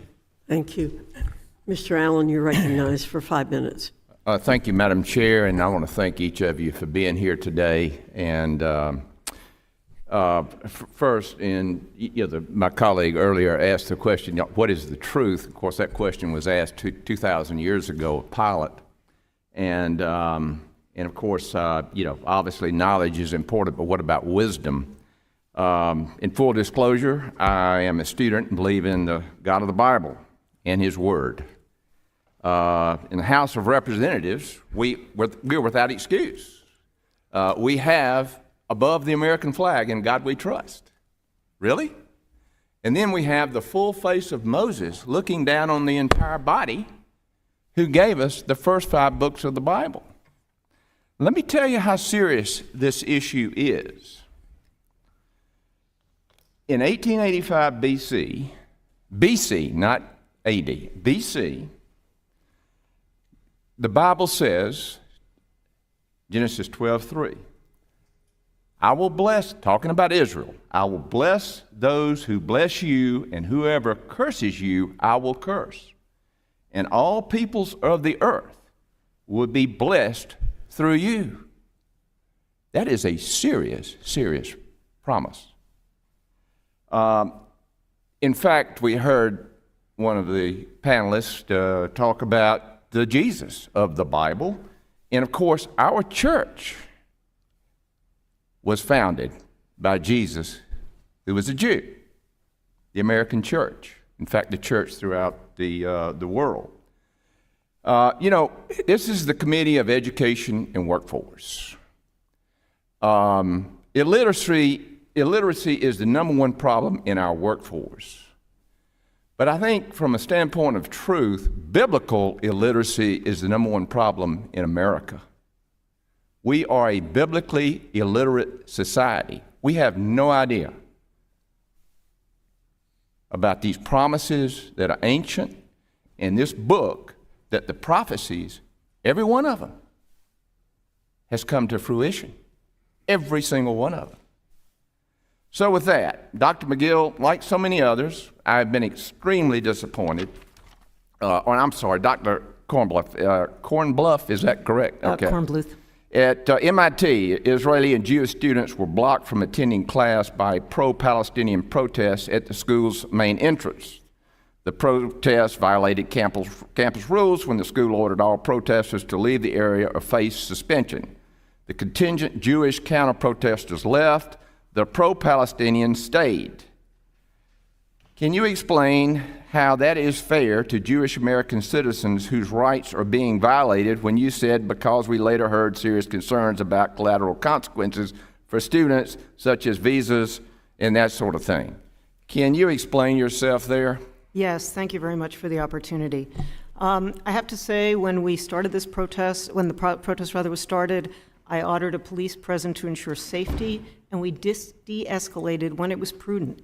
In a very tense situation among students, we avoided altercations and we kept everyone safe. And we are now entering into a process of ensuring accountability. Now, with respect to the consequences, we strive for outcomes that are proportional to the transgression. In this case, violation of our time, place, and manner rules for demonstration. I want to make one comment, though, about people attending classes. First of all, at no time. Well, I'm limited on time here, so could you submit that to us in writing? Absolutely. I have another question here. In fact, going back to talking about wisdom, Proverbs 9:10 says, "The fear of God is the beginning of wisdom." And so with that, President Gay and President Magill, do either of you plan to suspend foreign students who violate the law or school policies? Thank you for your question. Our international students are a vibrant part of our community and contribute significantly to Harvard's strength and are a real source of pride.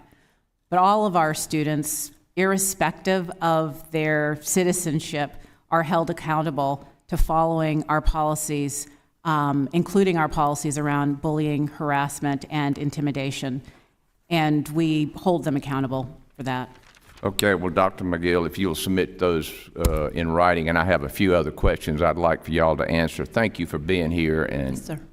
Chair, Thank you, Mr. Allen. Ms. Wild, you're recognized for 5 minutes. Thank you, Madam Chair.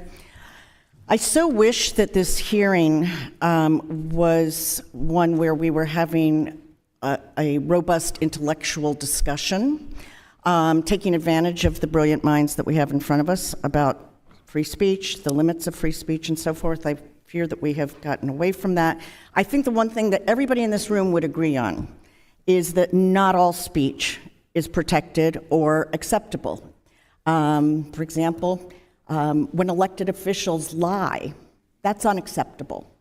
And that sometimes means that they have to be removed from academic institutions where they may serve on boards, or in the case of Harvard, the Senior Advisory Committee, based on false claims of election fraud. But moving on to the subject of this hearing, let me just say, as a Jewish mother of 2 students who are now fully launched, and I had to send off to college not so many years ago, I am very, very sympathetic to the concerns of the students and the parents about their safety, emotionally, physically, and otherwise. But it's not just about anti-Semitism. It's about all forms of hate speech, whether it's anti-LGBT, Islamophobia, whatever it is, racist language. Our students deserve a place of safety, and again, emotionally and physically. But at the same time, I think of college as the place where we learn to think critically. And to me, that's the most important part of going to college. So here we are in this strange balancing act, and believe me, I feel for all of you, because it is a balancing act that you have to perform. So at what point do we determine, or do you determine, that speech is such that it incites violence or it constitutes hate speech? And I'm going to ask President Magill from my home state of Pennsylvania. You saw a video at the beginning of this, and to the extent that the protests at Penn were referenced, did you see that video as an example of hate speech or speech that would incite violence? I appreciate the question from the representative from the great Commonwealth of Pennsylvania. I mean, that video just as a human being, was very hard to watch. The chanting, I think, calling for Intifada global revolution, very, very disturbing. And I can imagine many people's reaction to that would be one of fear. So I believe at a minimum that is hateful speech that has been and should be condemned.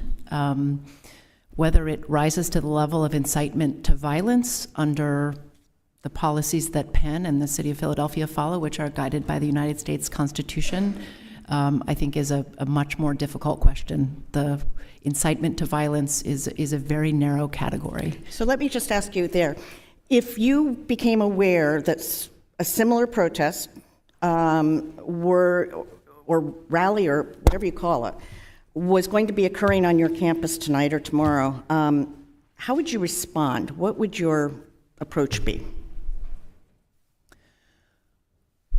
Well, our approach with all rallies, vigils, and protests is that our public safety officers and something called open expression observers are at present at all of them. We have a long-standing open expression policy that makes sure our open expression policies are followed. So I would make sure that those people were there. Our public safety officers usually try to speak to the organizers of the conference and talk to them about what our rules are about protests. I'm sorry, I think I said conference. About protests. Can I just stop you? Because, yes, as please. you know, these are really short hearings. Were any actions taken to shut down the protest? I think it was Sunday night, Saturday night, whichever night it was. The Philadelphia police, their what's called their civil action division was the lead on this. And no, I think they were there to make sure there was no incitement to violence and no violence. I don't think any actions were taken. Would you agree that your, in this case, Jewish students undoubtedly felt very uncomfortable following that? I'm sure that's true, yes. And I'm sure you've heard from many of them and their parents as well. Yes, yes. And there were acts associated with that protest which were defacing some buildings, which clearly would unquestionably be criminal action, and the police are trying to determine who did that. Thank you. Unfortunately, as usual, my time has expired, but I hope we can continue this conversation in another format. Thank you. I want to ask our members to be very careful about the words they use about our colleagues. We don't want to engage in personalities, and so I'm going to ask our members to hold themselves to a higher standard. I now recognize Mr. Banks. Ms. Magill, just weeks before the October 7 terror attacks against Israel, Penn hosted a Palestine Rights Literature Festival. The event featured Mark Lamont Hill, who was fired by CNN for calling for the destruction of Israel. It also hosted and included a member of the Palestinian Youth Movement, which has collaborated with anti-Israel terrorists, and maybe most notably, Roger Waters, the really wacky former Pink Floyd vocalist. The same Roger Waters, by the way, who's publicly used anti-Jewish slurs, desecrated the memory of Anne Frank, and has dressed up as a Nazi and floated a pig balloon with the Star of David at many of his concerts. Why in the world would you host someone like that on your college campus to speak at the so-called Palestinian Rights Literature Festival? I appreciate the opportunity to discuss this. Anti-Semitism has no place at Penn. Why did you invite Roger Waters? What did you think you would get out of him? Anti-Semitism has no place at Penn, and our free speech policies are guided by the United States Constitution. Why did you invite Roger Waters? And Anti-Semitism does not have a place at Penn. And you condemn what Roger Waters stands for. Congressman, prior to the event, I issued a statement calling out the anti-Semitism of some of the speakers at that conference. Specifically Roger Waters. Yes or no? Roger Waters is among them. So yes. you specifically called out a guy who floated pig balloons with the Star of David at his concerts. I called out I haven't seen the condemnation. I'm going to go look for it after this hearing. And I hope I can find that well-recorded condemnation from you. I did call out the anti-Semitism of some of the speakers at a conference that had more than 100 people. In the aftermath of the Palestinian Rights Festival, you and your board chairman wrote a memo outlining Penn's free speech policies. You said, quote, Penn does not regulate the content of speech or symbolic behavior. You wrote, including speech, quote, incompatible with the school's values. You went on to say that Penn does not have a policy against hate speech because, quote, defining and policing robust debate, even with respect to the most disturbing issues, is unwise. That's what you wrote. But in 2013, Penn canceled now Prime Minister Modi's scheduled keynote address at a Wharton-hosted economic forum in the face of opposition from Indian American professors. And for the past year, your administration has sought to punish Amy Wax, a tenured law professor, for her stance on DEI and identity issues. And then you canceled an event with former ICE Director Tom Holman due to disruptive student protest simply because he worked for former President Donald Trump. Ms. Magill, the fact is that Penn regulates speech that it doesn't like. Everyone gets this. No one more than the faculty and students who know exactly where the lines are that they're okay to cross. Why did Penn let Professor Ahmad Amala off the hook, who led hundreds of students in chanting, "There's only one solution, Intifada revolution"? Why does that professor still have a job at your university? Representative, our approach to speech is, as I identified, it follows and is guided by the United States Constitution, which allows for robust perspectives. I disagree with the characterization that we treat speech differently, and I can't discuss any individual disciplinary proceeding. The same goes for Penn professor Ann Norton, who's repeatedly denied Hamas's worst atrocities on October 7. Or how about Huda Fakhreddin, who romanticized the murder of over 1,000 Israeli Jews as, quote, Palestine inventing a new way of life, and clapped as a speaker said Jews should go back to Berlin and Moscow? Why does that professor still have a job at your university? I'm very troubled by what you're describing, Congressman, that kind of... You're speaking out of both sides of your mouth. You're defending it. You allow these professors to teach at your college. You create a safe haven for this type of anti-Semitic behavior. You said something earlier about anti-Semitism being symbolic of the larger society. Your university is a hotbed of it. And one of the reasons that we're seeing a rise of anti-Semitism and an unsafe environment for Jewish college students all over this country, you're largely responsible for it. With that, Madam Chair, I yield back. Thank you. Mr. Norcross, you're recognized for 5 minutes.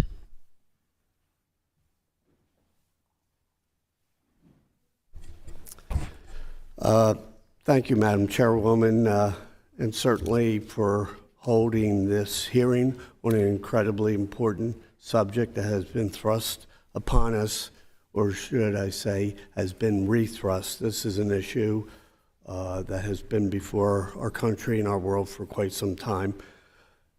But the one thing I do want to state before I go into my questioning is the idea of making this a partisan issue is disgusting.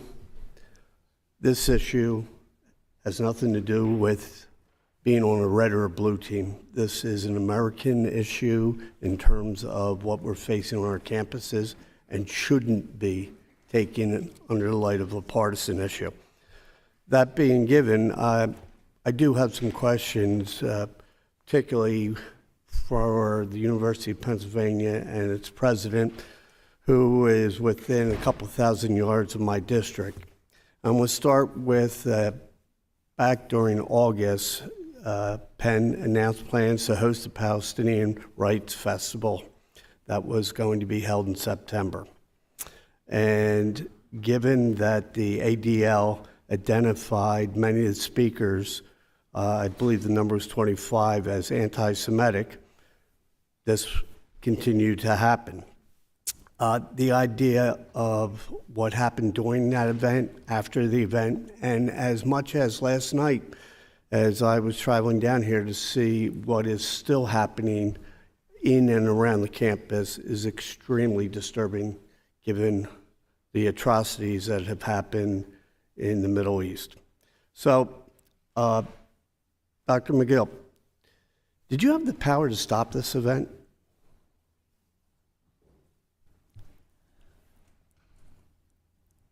Under our approach to academic freedom and free expression, Congressman, we have probably thousands of speakers to campus every single year. Many of them I disagree with. I don't cancel or censor them in advance of their arrival to campus. So anytime you use the word censor, so any event on your campus, you would never interfere for the fear of censoring somebody. Is that what you're suggesting? Well, Congressman, we are, of course, always concerned about safety and security, so that could be a constraint we would be worrying about in thinking about an event. It's a very rare occasion. So there would be times that you would stop an event under the terms of censoring if you, under your opinion or those advising you, say there would be a security issue. Well, our approach is not to censor based on the content, but to worry about things like the safety and security and the time, place, and manner in which the event would occur. So, given what happened in October, you could not see ahead that was going to happen, but the idea that groups coming on that are clearly identified as anti-Semitic would be of a concern. I was concerned about the anti-Semitism of some of the speakers at that conference, and also the timing of that conference was particularly painful because it occurred during the holiest time of the Jewish year. And that's why, in advance of the conference, while saying that we are committed to academic freedom and free expression and the conference would go on, I specifically condemned the anti-Semitism of some of the speakers. Condemning, but you would have the power to stop it if, in your opinion, there was a security issue. Well, Congressman, whether there is a security issue is something that I leave to our public safety individuals, and I defer to their judgments on those matters. Did you ask them? We discussed the security and safety of every large conference that happens on our campus, and yes, we did talk about this one. And they, in their opinion, along with you, decided that there were no security issues by the nature of you allowed this to continue. We did not believe, we believed we were ready for any security concerns that might arise. So yes, it went ahead. In hindsight, do you think that was a proper decision? I think canceling that conference would have been very inconsistent with academic freedom and free expression, despite the fact that the views of some of the people who came to that conference I find very, very objectionable because of their anti-Semitism. Would you permit your academic department to sponsor a conference if 25 speakers that the NAACP would identify as racist?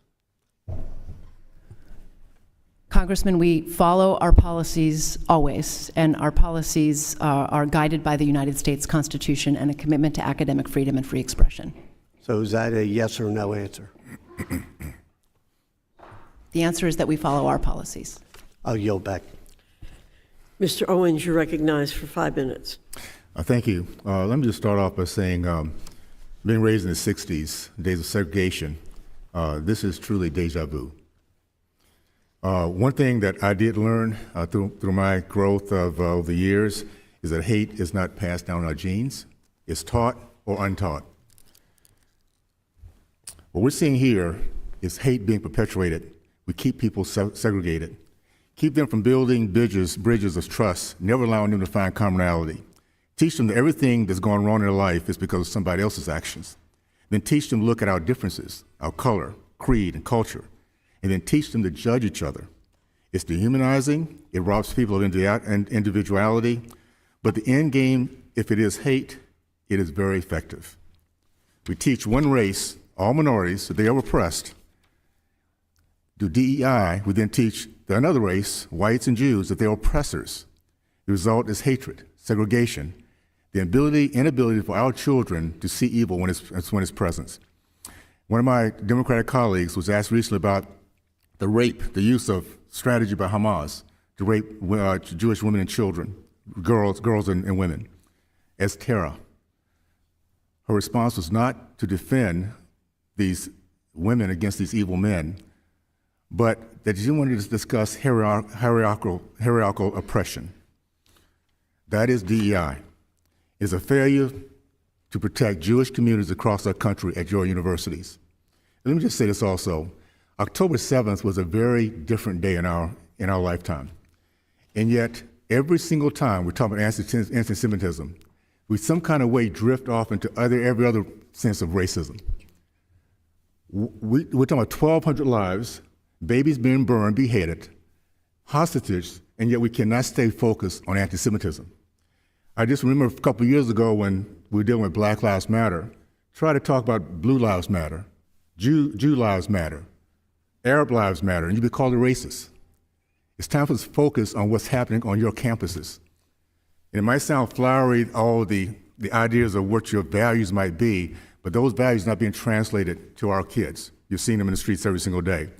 MIT, we heard from a university student here that DEI official liked on the most posts on their media, a post calling President Biden a liar for saying that Hamas beheaded babies. She also posted a saying that Israel doesn't have the right to exist, is illegitimate settler colony like the United States. I have a question regarding this idea of segregation, Dr. Gay. Harvard is now have graduations for Black-only graduates, Hispanic-only graduates, and gay-only graduates. How does that bring us together as opposed to dividing us based on color, creed, and all the other things? And by the way, is it okay for a white group to say we don't want other minorities to be part of our graduation? Thank you for the question. There are few scenes that are more inspiring than being. I'm sorry. I'm sorry. I'm going to ask you in a way that's going to be very quick because I have a little time. Is it okay to segregate people based on their color? Yes or no? I oppose segregation. Okay, well, I do too, but it's happening on your campus, okay? Dr. Kornbluth, I'm sorry. We have on your campus something called Chocolate City, where Black-only dorms, where whites are excluded. Is it okay also for whites to set up a white-only dorm where minorities are excluded?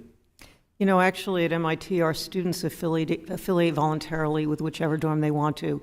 It's not exclusionary, it's actually positive selection by students which dormitory they want to live in. Okay, so it's okay for Blacks to not make whites feel included. Is it okay for whites not to let Blacks feel included on your campus? We're talking about segregation, and it's obviously happening on your campuses. You know, I think it's really important to say that there's a distinction between sending an exclusionary message and looking to other students for common experiences and support. Okay. Let me just. I'm sorry, I'm running out of time.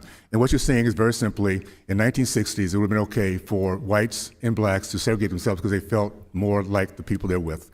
I disagree very, very much. But let me just say this: if in case we discover, and this is for everybody here, real quick, in the last few minutes, that there's a direct link from DEI and CRT to the growth of Marxist-centrist groups like BLM, Antifa, and the pro-Hamas on campuses, would you then end the DEI initiatives on your campus? If there's a link between what that is and what the result of hatred, would that be would that be finished on your campus? Real quickly, we have just yes or no. Dr. Gay, let's start with you. Yes or no? Our DEI efforts are about ensuring that all of our okay, so that's a no. Okay, Doctor, I'm sorry, Ms. Magill. Yes or no? If it's found to be a link between Marxist, BLM, Antifa, and hate groups. Yes or no?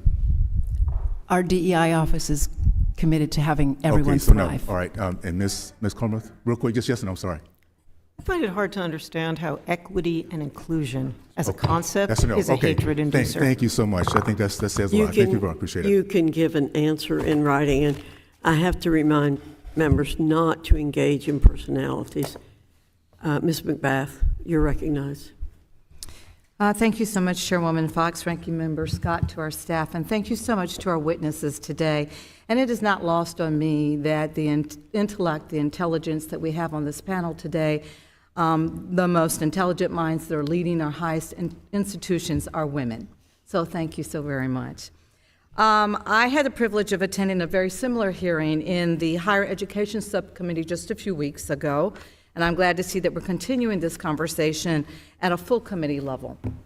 Acts or expressions of anti-Semitism have no place in our society and definitely not on any college campus or institution here in the United States. And what we must all understand is that this is not just the Jewish community's struggle. This is all of our struggle, and the Jewish community does not get to bear this burden alone. It is up to all of us to learn more and stand in solidarity against hate in our daily lives to ensure that the violence and the tragedies that follow unchecked, hatred will never be allowed to repeat themselves. I lost my son to that very hatred, so I understand it in my core. Similar to other expressions of racial and religious hatred, all freedom-loving people, all those who truly believe in the ideals that this country was founded on and continue to strive towards, must stand together in the face of this disturbing increase in hate across the country and across the world. An outpouring of support for the Jewish community and public condemnation of these heinous acts by interfaith and community leaders and elected officials in all backgrounds is the exact type of action that we need to take to confront this form of radical evil. Unity in the face of intimidation is how we are effectively going to resist hate in all of its forms. These actions seek to divide and intimidate us. We must show that we will not be intimidated, that we will not falter when our neighbors need us the most, that we are united against hate and we choose to love instead, irregardless of our political ideologies or our ethnic differences. As Dr. King once said, and I quote, "Returning hate for hate multiplies hate, adding deeper darkness to a night already devoid of stars. Darkness cannot drive out darkness. Only light can do that. Hate cannot drive out hate. Only love can do that." My community in metropolitan Atlanta is home to the largest community in the Deep South, the largest Jewish community in the Deep South. And it is no stranger to these incidents of anti-Semitism. I recall participating in a press conference with interfaith leaders, our local law enforcement, and elected officials, the Anti-Defamation League, and the Council General of Israel to the southeast to condemn the appearance of anti-Semitic vandalism and white supremacist symbols that were definitely expressed in our neighborhoods and our communities. While the reason for our gathering was very somber, it was uplifting to see so many different people from so many different faiths and backgrounds all come together to make it clear that this is antithetical to what our community and our society stands for.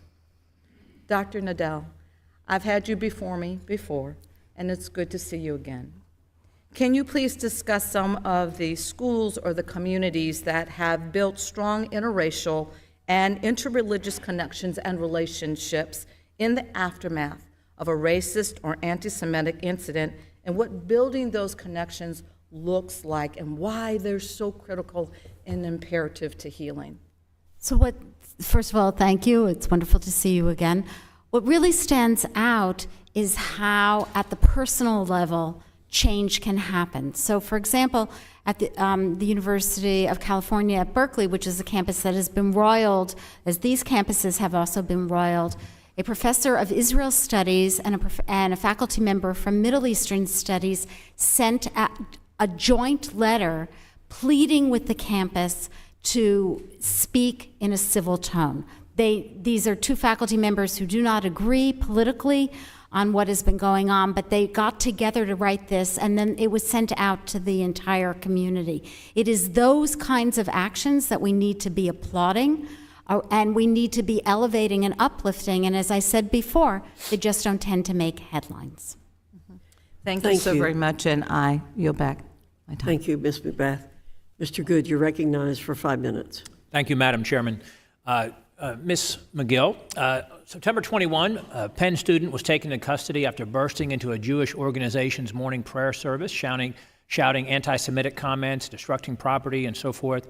On November 10, after the October 7 Hamas attack, Penn issues an apology for a display of light projected onto campus buildings with anti-Israeli messages, including phrases such as, "From the river to the sea, Palestine will be free," and "Zionism is racism."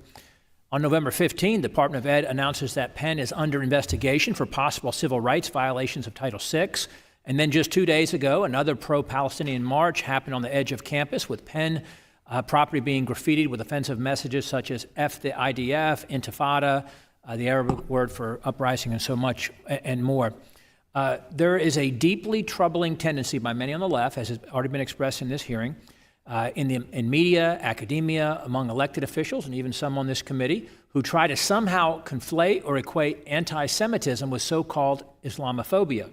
It's troubling that it seems that it's only Jews or Israelis who, when they're attacked or victimized, somehow become the oppressors or instigators of those attacks in the eyes of leftists or some on Penn's campus specifically. It's wrong to suggest that anti-Semitism and Islamophobia are equivalent problems in this country, as noted already in this hearing. Jewish hate crime is the most predominant hate crime in this country today. Ms. Magill specifically.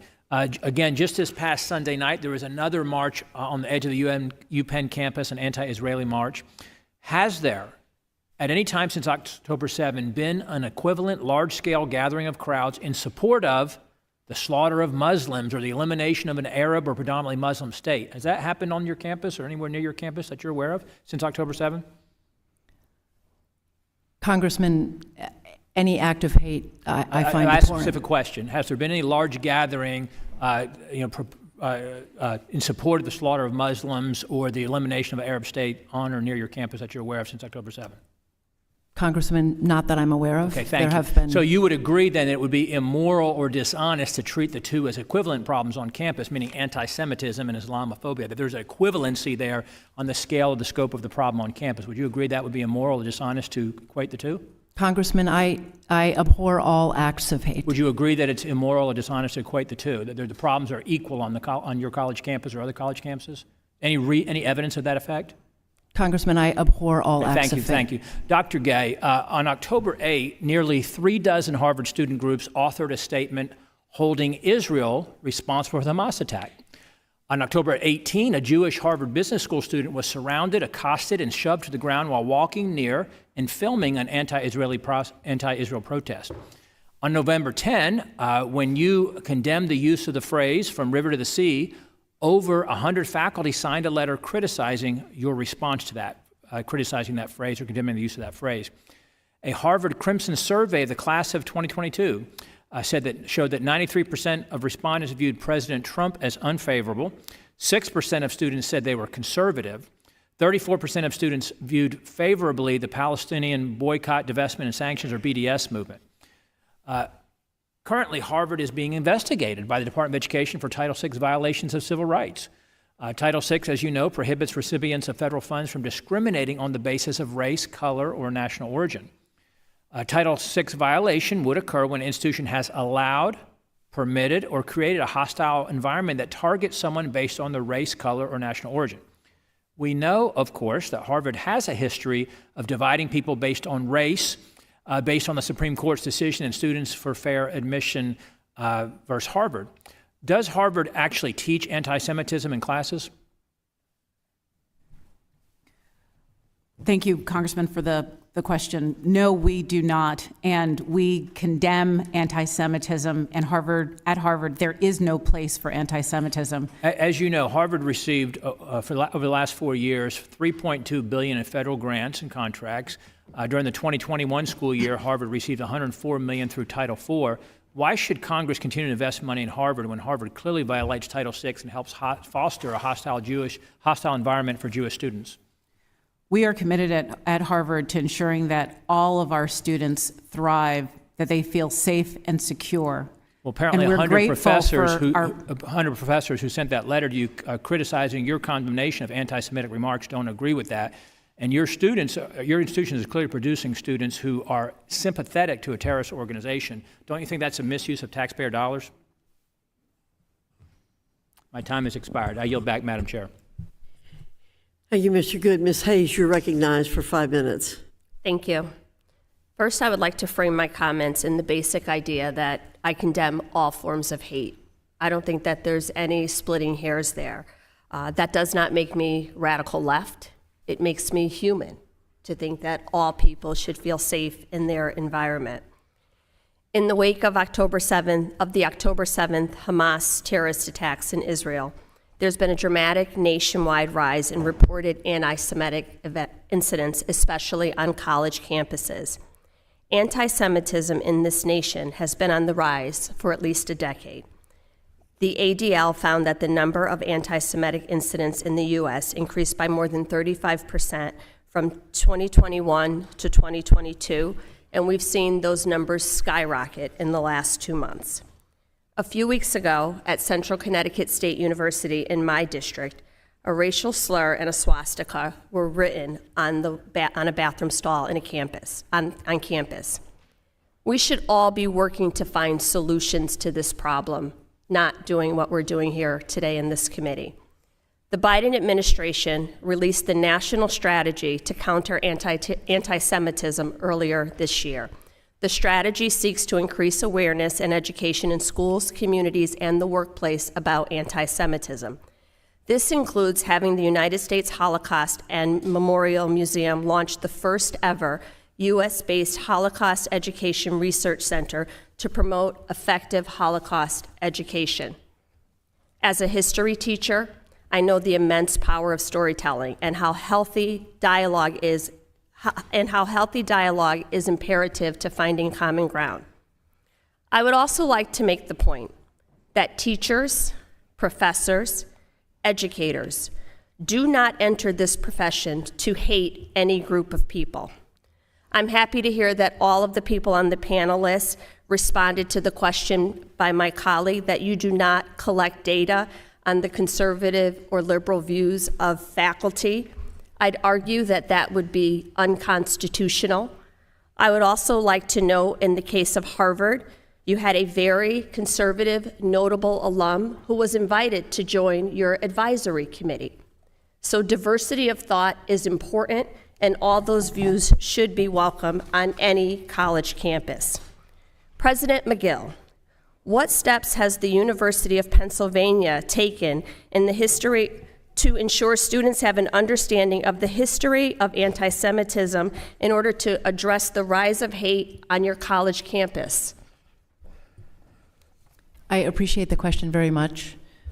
There are a wide variety of things we do at Penn. We are very proud to be home to a very strong Jewish Studies department with faculty members who are expert, like Dr. Nadell, on the history and manifestation of anti-Semitism. Many students are taking those classes. We are proud to call Penn home to the Katz Center for Judaic Studies, which is a world resource in historical materials about Judaica and anti-Semitism and many centuries of history, actually. And many of our faculty and staff and students participate in programs at the Katz Center through their fellowships and education. And the third thing I'd identify, and there's more to say, we have many student groups that engage with one another across lines of disagreement, and they talk together, usually with the leadership of faculty, to learn from one another and from the faculty. Which is exactly what is supposed to happen on a college campus. I also want to acknowledge the increase in Islamophobia after the October 7th attack. Not so-called Islamophobia, but Islamophobia. Palestinian students on and off college campuses have been targeted. President Gay, in your November 9th open letter to members of the Harvard community, you mentioned specific steps that you are implementing in connection with your ongoing work with the Anti-Semitism Advisory Group. Specifically, you mentioned work being conducted at the Office of Equity, Diversity, Inclusion, and Belonging. I'll also just say that 18,000 complaints have been received by the Department of Education Office of Civil Rights, the same office that my colleagues are trying to defund. 48% of those have been sex discrimination, 32% disability discrimination, and 17% based on race or national origin. We have a problem. We need to welcome and embrace diversity in this country and teach young people why it is important to have a full understanding. My time has expired, and I know I'm going to be gavelled out, so if you can just submit that question for the record, I would appreciate it. And thank you all for the work that you are doing. I'd be happy to. Thank you. Thank you, Ms. Hayes. Ms. Steele, you're recognized for 5 minutes.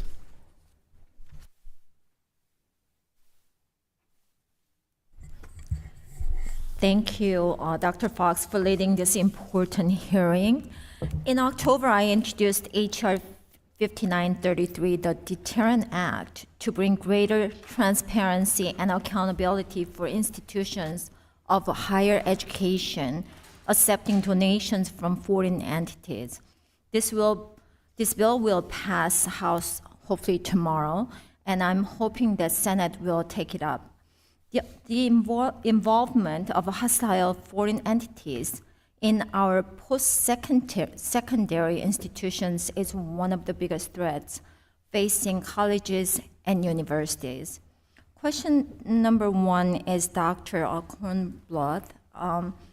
In September 2019, then Secretary DeVos opened the Section 117, it's a foreign disclosure section, investigation into MIT that has not been closed. What concrete steps that has MIT taken to address the lack of Section 117 reporting? So let me say, and thank you for the question, we have cooperated fully. I can't comment on an open investigation, but I have to say we have greatly increased our reporting to be fully compliant. So it's not done yet, but it's still under investigations. As I understand it. Okay. A study released just last month by the Institute for the Global Study of Anti-Semitism found that from 2015 to 2020, institutions that accepted unreported money from Middle Eastern donors had on average 300 more anti-Semitic incidents than those institutions that did not. President Gay, Magill, and Kornbluth, any of you can answer this. Do you believe foreign nations with views hostile to Israel would desire U.S. students to echo their views? I think Dr. Gay can start. Thank you for the question. So we have alumni all over the world, and those alumni, through their philanthropy, support student aid, scholarships, cutting-edge research. One thing that their philanthropy does not do is influence how we run the university, how we enforce our policies, or how we keep our students safe. Okay. Thank you for the question. At Penn, we of course follow every law and regulation about donations from individuals in other countries. Beyond that, we do not accept any gift that would compromise our mission or create any sort of conflict of interest. So we have a very elaborate vetting process, and we have declined gifts where we have a worry that would be inconsistent with our mission, and we're very clear about this.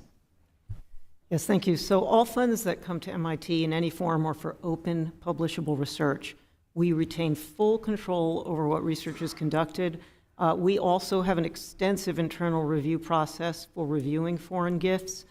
We also adhere to all federal laws, and we see these reviews through the lens of national security, economic security, and importantly, human rights. Thank you for your answers, and I hope that's really true. President Magill, that from 2014 through 2019, Penn received a total of almost $300 million in Section 117 funding. Are you aware of the amount that was given by Qatar? Were any of these donations conditioned on the inclusion of a pro-Palestinian curriculum or pro-Palestinian events? Are you aware if any of these donations were conditioned only for pro-Palestinian professors? I appreciate the question. I want to repeat that we follow all laws and we accept nothing that is inconsistent with our mission of teaching, research, and service.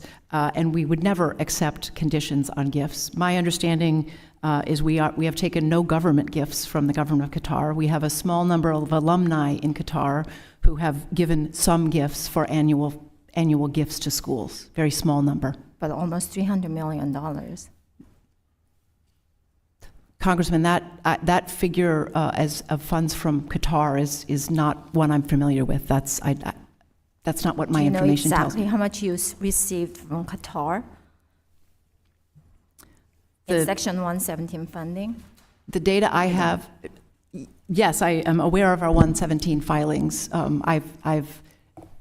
Maybe I can follow up with you afterwards. That's not consistent with what I understand our 117 filings show, which is no gifts from the government of Qatar and a very small number of annual gifts from alumni living in that country. Dr. Fox, thank you very much, and I yield back. We'll look forward to a follow-up. Ms. Stevens, you're recognized for 5 minutes. It is absolutely essential that the Committee on Education and Workforce have a hearing about rising anti-Semitism in the United States of America and what is unfolding on our college campuses. In particular, as many of us have the where were you moment on 9/11, I have the where were you on 10/7 moment. When I woke up to the news of the horrific and barbaric attack on Israel and what we learned that unfolded that day in horror, my thoughts went to our college campuses and what would happen on our college campuses, particularly as Jewish students have felt persecuted and attacked, and their families have been concerned for a multitude of years.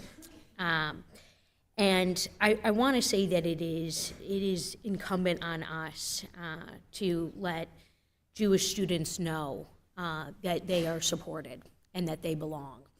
And we know that the role of university presidents encompasses a lot of things. And in my home state of Michigan and in my home district at Oakland University, our university president, Ora Peskovitz, wrote a very compelling op-ed, and she said, one of my roles is to decipher and distinguish between protecting free speech and tackling unlawful harassment. And I was wondering if our university presidents could chime in on how you balance that and do that distinguishing and also that enforcing to make sure that we do not have unlawful harassment or the incitement of violence on our college campuses. Would you like to start, Dr. Kornbluth? Oh, yes, sorry. Yes, so thank you for raising that. College campuses are a crucible of ideas where students are side by side, and it's part of the education to hear things that they feel are uncomfortable. But to be absolutely clear, speech can become a form of harassment. And our policies make absolutely clear that harassment is punishable. Speech that targets individuals, or again, as we've heard, incites violence on our campus, or crosses the line, these cross the line into harassment. This is taken very, very seriously. Right. And we obviously know that you're subject to the Clery Act and adhere to its rules and clauses. And look, we have now data from the ADL that says that since 10/7, we've now seen a 388% increase in anti-Semitism. And we have to, one, call out anti-Semitism, but two, make sure that we have the right anti-hate laws in place. And it's important for us as a Congress to be partnering with all stakeholder groups. But something else along these lines, and maybe I'm sharing this as a fellow student of the humanities. I hold a master's in philosophy, and so a lot of times it's what's the question, not necessarily what is the answer. And by the way, Dr. Nadell, I hail from American University. 2 people graduated from my class in 06. So we need to have the proper place to exchange ideas and have the space to ask tough questions. What happens when we remove humanities? What happens when we allow for government to dictate what is being taught on our college campuses, similar to what we're seeing in Florida and in West Virginia? What risk does that pose, particularly when we talk about the proper teaching of history? May I take that? Yeah, it's interesting. Coming from a majority STEM institution, as I said, I can't even think of a place where it's more important that our students also learn humanities, have a humanistic perspective. We all have to live and work together as people. And in order for us to be successful, when I think about the technologies that are coming down the road, we want our students to understand the moral implications. We need to do both. We need to do both. We need exactly. to do both. And we will continue to call out anti-Semitism as members of Congress and push on this topic. 5 minutes is certainly not enough. And I call on our committee chair. Let's have a hearing about affirmative action and what the Supreme Court ruling has now done to minority students and minorities being able to join institutions of higher education. Let's have a hearing about Islamophobia, and let's talk about anti-LGBTQ practices that are affecting the mental health of students on college campuses. Thank you, and I yield back. The representative from Michigan, Ms. McLean, is recognized. Thank you, and thank you all for being here today. I listened to your opening statement, and we all talked so passionately about what was happening on the college campuses as it pertains to anti-Semitism is absolutely unacceptable, and I appreciate that. However, talk is cheap, and we really need action. So what I'd like to talk a little bit about today is what actual action items, not lip service, but action items have happened. So I'll start with you. President Gay, under your leadership, Harvard has done little to condemn Hamas's brutal murder of women and children, promote Israel's right to defend itself, or protect Jewish students from harassment.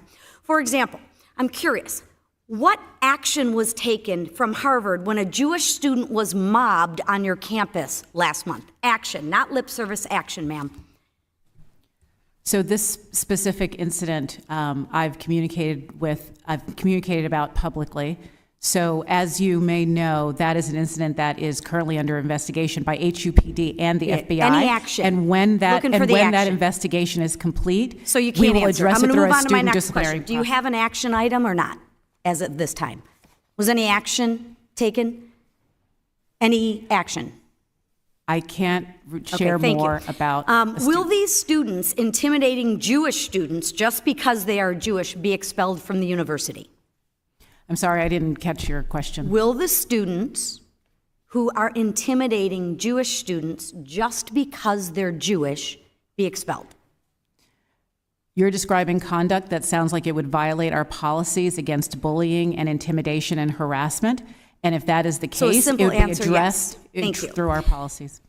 Another question. Why did you allow protesters to occupy University Hall for 24 hours?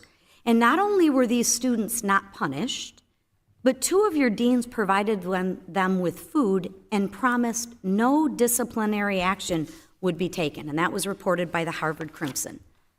I can assure you that we have very strong disciplinary processes, and where conduct violates our policies, we So did use those conduct policies. violate your policies We during have that disciplinary incident? processes underway. So is there an answer to that or not? We have disciplinary processes underway. So was any discipline action? I love the lip service. I do. And you academic, I love that. I'm looking for an action item. Yes, no, was anybody expelled? Any action item. And if you don't know, that's okay too. We hold our community to All right, account I'll for reclaim our my policies. time. Thank you, President Magill. Under your tenure, swastikas have been drawn outside residence halls where Jewish students live. The Hillel house was broken into. Jewish students urged not to wear symbols of their ethnicity, and those same students harassed when they go to collect kala for Shabbat. I will be submitting questions for the record on outbreaks of anti-Semitism at UPenn, and I look forward to your response because obviously 5 minutes is just way too short of an answer. But I would encourage you to give answers. We deserve answers. People deserve answers, not rhetoric, action items.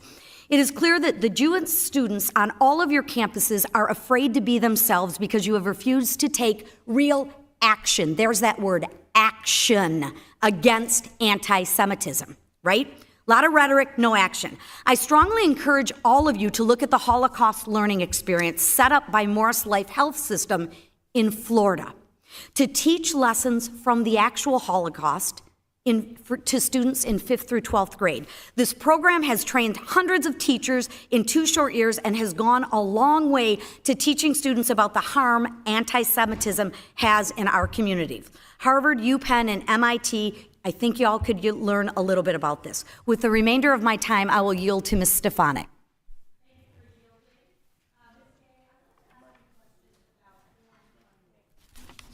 Harvard receives funding from foreign entities and governments which support its Middle East Studies Department, correct? We receive funding from a variety of sources because we have alumni from all over the world. But that is correct, right? The Middle Eastern Studies Department? We receive funding from various it's a yes sources. Or no. Are you not aware where the Middle Eastern Studies Department receives funding? We receive funding from various I am asking sources. you a yes or no question. You are under oath in front of the United States Congress. You are giving lip service provided your attorneys. It's a yes or no question. Harvard receives funding from foreign entities and governments which support its Middle Eastern Studies Department, correct? We have alumni all over the world, and we benefit So the answer is correct. from their Yes? philanthropy. Yes? The answer is correct? We receive support from our alumni from all over the and world, that support, from individuals. And what amount of support is that reported to the federal government? I'd have to actually look at our filings. You don't know? As the president of the university, you don't know? Not that particular number. It's No, I don't. $1.5 billion over the past 3 years. Are you aware of that? I don't know if that is the correct number, but that's the number you've shared. Has Harvard reported all Regular of the order. federal? Oh, my time.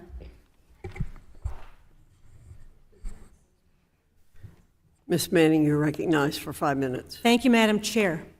For years, virulent anti-Semitism has been on the rise on college campuses.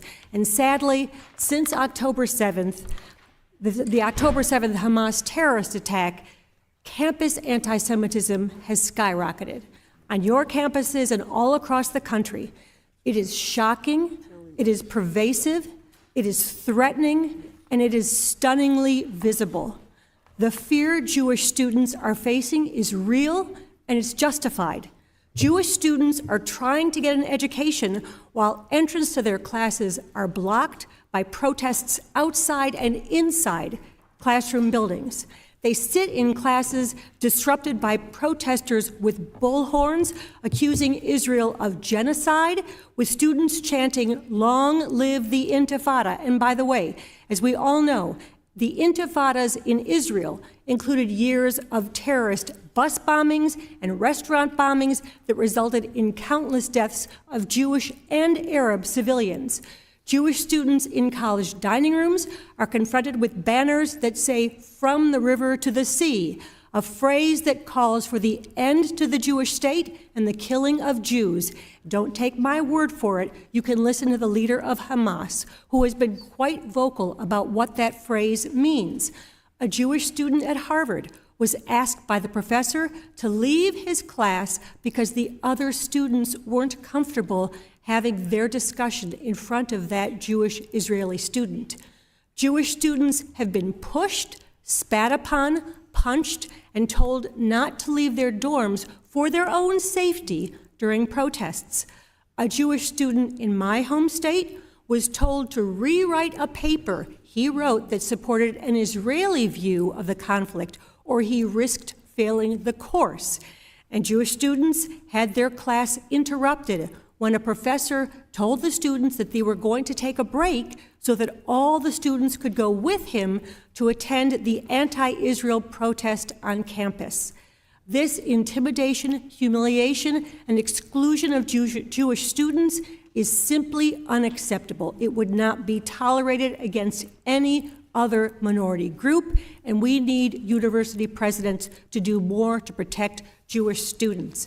President Gray, you and I have talked about anti-Semitism. You have told me your goal is to eradicate anti-Semitism at Harvard. That is a lofty goal, but will you commit to doing everything necessary to keep Jewish students and faculty safe and be able to participate in the full range of Harvard's learning experiences? The short answer is yes. Thank you. And will you enforce all the codes of conduct against students and faculty who violate those codes? And will you communicate those codes and your intention to hold students and faculty accountable? Absolutely. Will you endeavor to recenter the conversation about the Middle East back to a place of fact-based exchange and evaluate your course offerings and your faculty to ensure that you have intellectual diversity and multiple perspectives about Israel and Zionism, including professors who support the right of Israel to exist and support the right of Jewish people to self-determination in the Middle East Studies Department? Absolutely committed. Thank you. And will you commit to work with Jewish and Israeli scholars to make sure Harvard has a full range of lectures and scholarship described in Dr. Nadell's testimony? Education is the path forward here.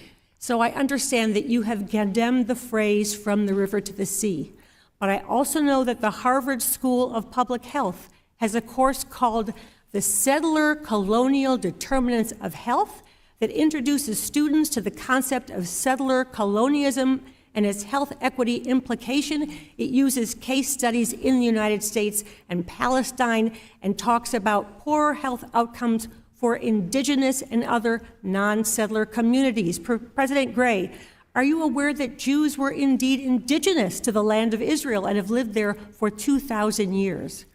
I do know about the long history in Israel. So what is Harvard doing to educate members of the community about these phrases and other false accusations that Israel is a racist, settler, colonialist, apartheid state, given that Harvard is actually teaching courses with the underlying premise that Israel is a settler colonial state? We have faculty, we have outside speakers who come and over the last couple of months in particular have been providing more insight into the nature of the conflict and the ways forward. And obviously we have more work to do, and that's part of how we're going to eradicate anti-Semitism on our campus. Sadly, my time is expiring, but I'd like to follow up on that and other courses at Harvard, and I'd also like to follow up with Ms. Magill about how her students felt, her Jewish students felt, after the Palestinian writers' meeting, and whether they in fact felt threatened and intimidated. Thank you, Ms. Manning. Thank you, Madam Chair. Ms. Miller, you're recognized for 5 minutes. Thank you. Dr. Gay, when Harvard allows foreign students to enter the U.S. on a student visa, you are responsible for ensuring that they uphold our American values of free speech and free exercise of religion. Harvard can expel students who are here on a visa if they commit acts of violence or threaten violence against American citizens, which would terminate their student visas. Dr. Gay, has Harvard expelled any foreign students who are here on student visas for threatening violence against American students? Our international students are an enormous source of pride for Harvard and part of our strength as an institution. Absolutely. And we hold those I just want students to know accountable. Have you expelled anybody? We hold those students accountable to the same set of disciplinary processes that we hold all of our students accountable to.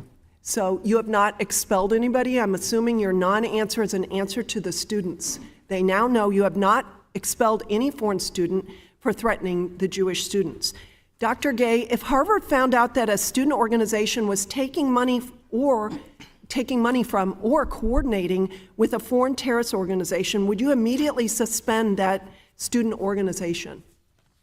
So our student organizations are recognized on the condition that they comply with Harvard policies. When they violate those policies, there are repercussions. Thank you. Dr. or Ms. Magill, today you said that you defend free speech at UPenn and follow the U.S. Constitution to determine your speech guidelines. Would you allow President Trump, who is a graduate of UPenn, to speak at UPenn if a student group invited him? Yes. Oh, that's excellent. I'm sure President Trump will be happy to hear that you would welcome him on the UPenn campus. Ms. Magill, earlier this year, a former UPenn student told the House Judiciary Committee that she was forced to undress and change next to a grown man with male genitalia 18 times a week in the locker room. Ms. Magill, do you think it's appropriate for UPenn to force young women to change in a locker room with biological men against their will? I appreciate the question. At Penn, we follow the rules of competition, and if a student complies with the NCAA rules, they can compete for Penn. Yes, this is a clear violation of Title IX. You are violating the civil rights of your female students, and you will be held to account for it. Ms. Magill, as president of UPenn, can you give us some insight into why Joe Biden was paid almost $1 million by UPenn? What were his responsibilities when he is at UPenn? Did he teach a class? I appreciate the question. President Biden was a professor of practice at University of Pennsylvania for a little over 2 years. My understanding is that his salary was $400,000 a year. We also had Mr. Jeb Bush as a professor of practice at University of Pennsylvania. President Biden had a wide variety of obligations. He was in many different classes. What obligations exactly did he have? He held seminars. He was in many different classes. He interacted with thousands of students over the time he was there. Mm-hmm. He invited speakers. The goal of the center was to enhance. For $400,000, anonymous Chinese donations poured into UPenn after your university hired Joe Biden, and he appeared to have a no-show job. The House Oversight Committee is going to get to the bottom of this, and I yield the remainder of my time to Dr. Fox.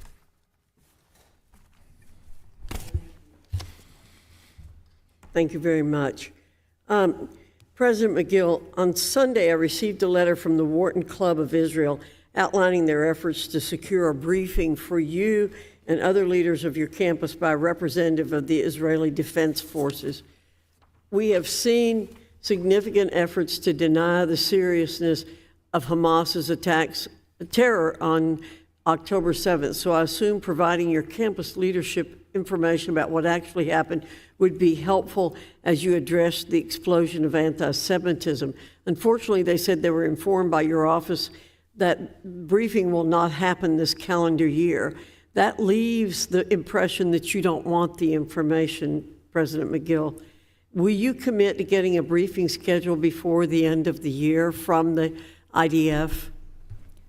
Madam Chairwoman, I do not in any way deny the brutality and barbaric nature of the Hamas attack on October 7th. We in Congress have had a briefing and seen the films. I receive many invitations. I do have to attend to my calendar. Dr. Kornbluth, will you hear what these people have to say? I will hear what anyone who wants to give me information wants to say. Thank you. I yield back. Mr. Bowman, you're recognized for 5 minutes.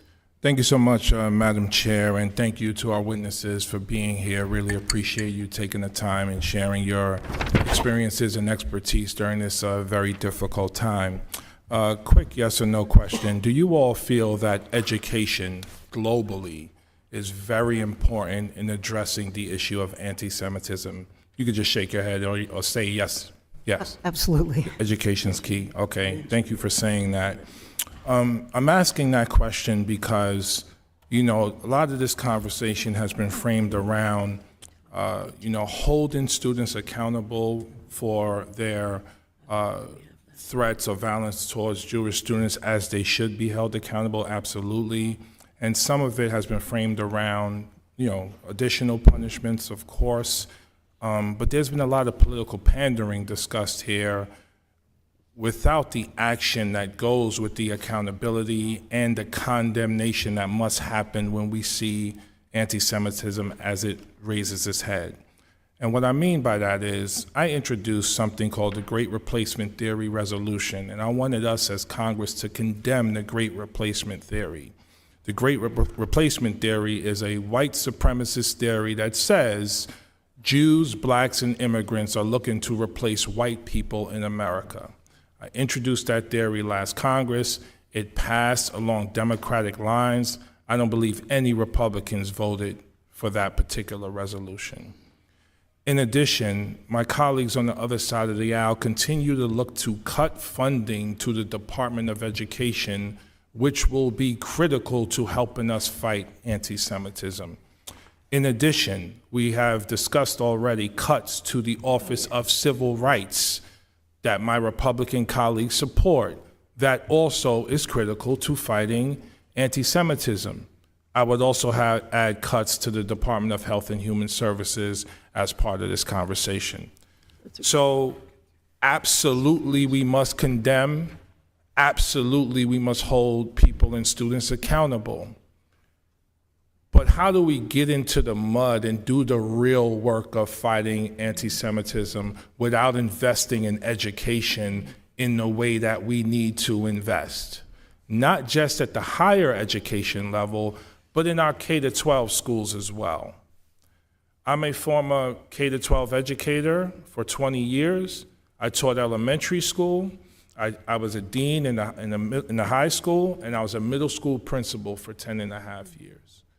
Our kids read the Diary of Anne Frank. I've had students who have gone to the Holocaust Museum. I still have students in my district from the Bronx, black or brown, visiting the Holocaust Museum, becoming educated and wanting to learn more.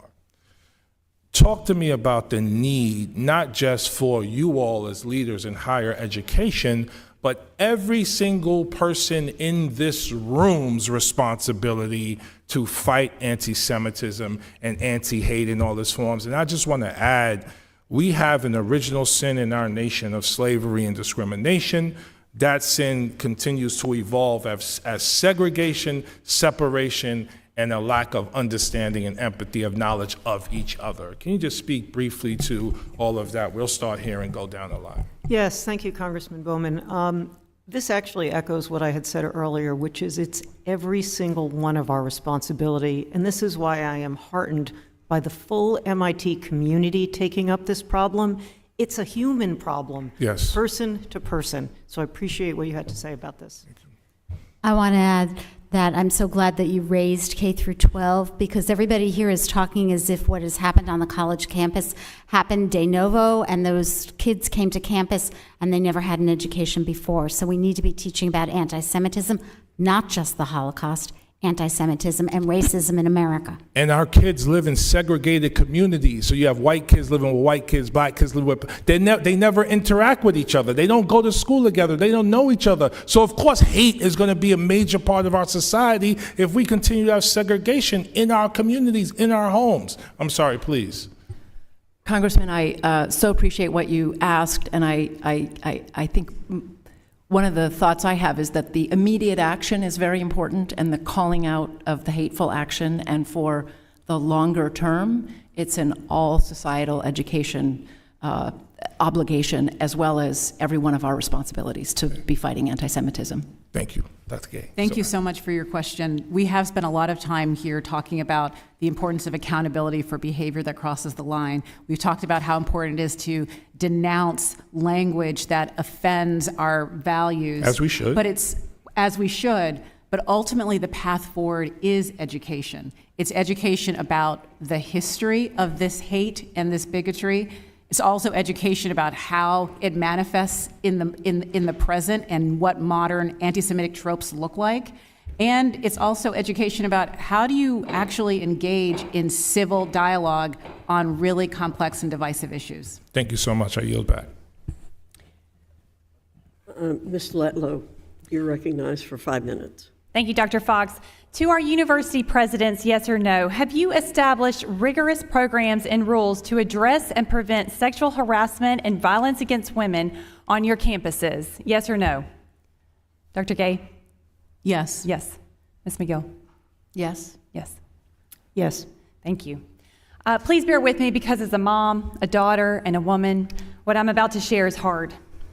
An article from CNN, which examines the Israeli investigation into acts of sexual violence by Hamas during the events of October 7th, includes a testimony from a female witness of the Nova Festival attack. Quote, "They bent someone over, and I understood he was raping her. And then he was passing her on to someone else. The woman who was not identified said of what she saw. Quote, she was alive. She stood on her feet, and she was bleeding from her back. I saw that he was pulling her hair. She had long brown hair. I saw him chop off her breast, and then he was throwing it toward the road. Tossed it to someone else, and they started playing with it. The witness added, I remembered seeing another person raping her, and while he was within her, he shot her in the head." This is just one of hundreds of accounts of sexual assault that happened on October 7th. Dr. Gay, an article in the Harvard Crimson dated October 10th includes a statement from the Harvard Undergraduate Palestine Solidarity Committee, co-signed by 33 other student organizations at Harvard. I'd like to read the statement to you. Quote, "We, the undersigned student organizations, hold the Israeli regime entirely responsible for all unfolding violence." How, Dr. Gay, do you reconcile the blatant hypocrisy of allowing your students a forum to promote and celebrate terrorist groups that make the rape and mutilation of women and children a core function of their operations, while at the same time working for years to combat sexual violence towards women, and by allowing a month to pass before addressing with a real plan and the demonstrations and intimidations on your campuses? What message is this and this delay conveying to your women on your campuses? I can only imagine how terrifying it is to be a Jewish woman on any of your campuses. Just last night, a Jewish student from MIT wrote to me that she felt fearful and was forced to leave her study group during her doctoral exams because someone in her group told her that the women at the Nova Festival deserved to die because they were partying on stolen land. Now, while I am grateful for your condemning of anti-Semitism in statements to your students and to this committee, it's not enough. There has been no real action to hold anti-Semitic students accountable for their behavior. They should be expelled. The bottom line is that the buck stops with university presidents, and all students should feel safe on a college campus, especially in this case, Jewish women, as it would be terrifying to know that my administration is not doing more than simply condemning student groups perpetuating terrorist messaging. And as a former administrator myself in higher education, this is a major step backward in all that we have done to stand up against sexual violence towards women. I have always defended higher education in this institution, but quite frankly today, I am embarrassed. I yield back the remainder of my time to Ms. Stefanik. Dr. Gay, did anyone contact you about flying the Israeli flag over Harvard Yard? Yes. And the decision was made not to allow the flag to be flown over Harvard Yard? It's been standard protocol at the university for years to only fly the American flag unless we have a visiting dignitary. So the decision was made to allow the Ukraine flag to be flown over Harvard Yard? That was a decision that was made by my predecessor as an exception to a long-standing rule. So it was an exception. So you made an exception for the Ukrainian flag, but not the university made an exception for the Ukrainian flag, but not the Israeli flag. That was a choice made by my predecessor.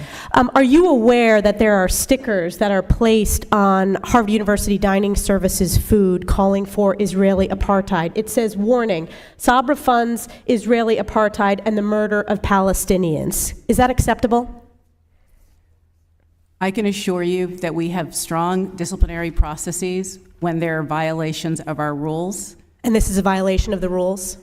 I can't see that very clearly, but... Are you not aware of the stickers being placed on the food items provided to Harvard students? I do recall an episode like that. and there are disciplinary actions ongoing?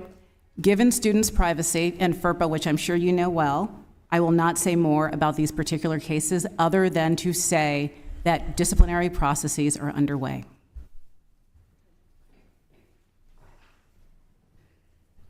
Thank you. Ms. Leisure Fernandez, you're recognized for 5 minutes.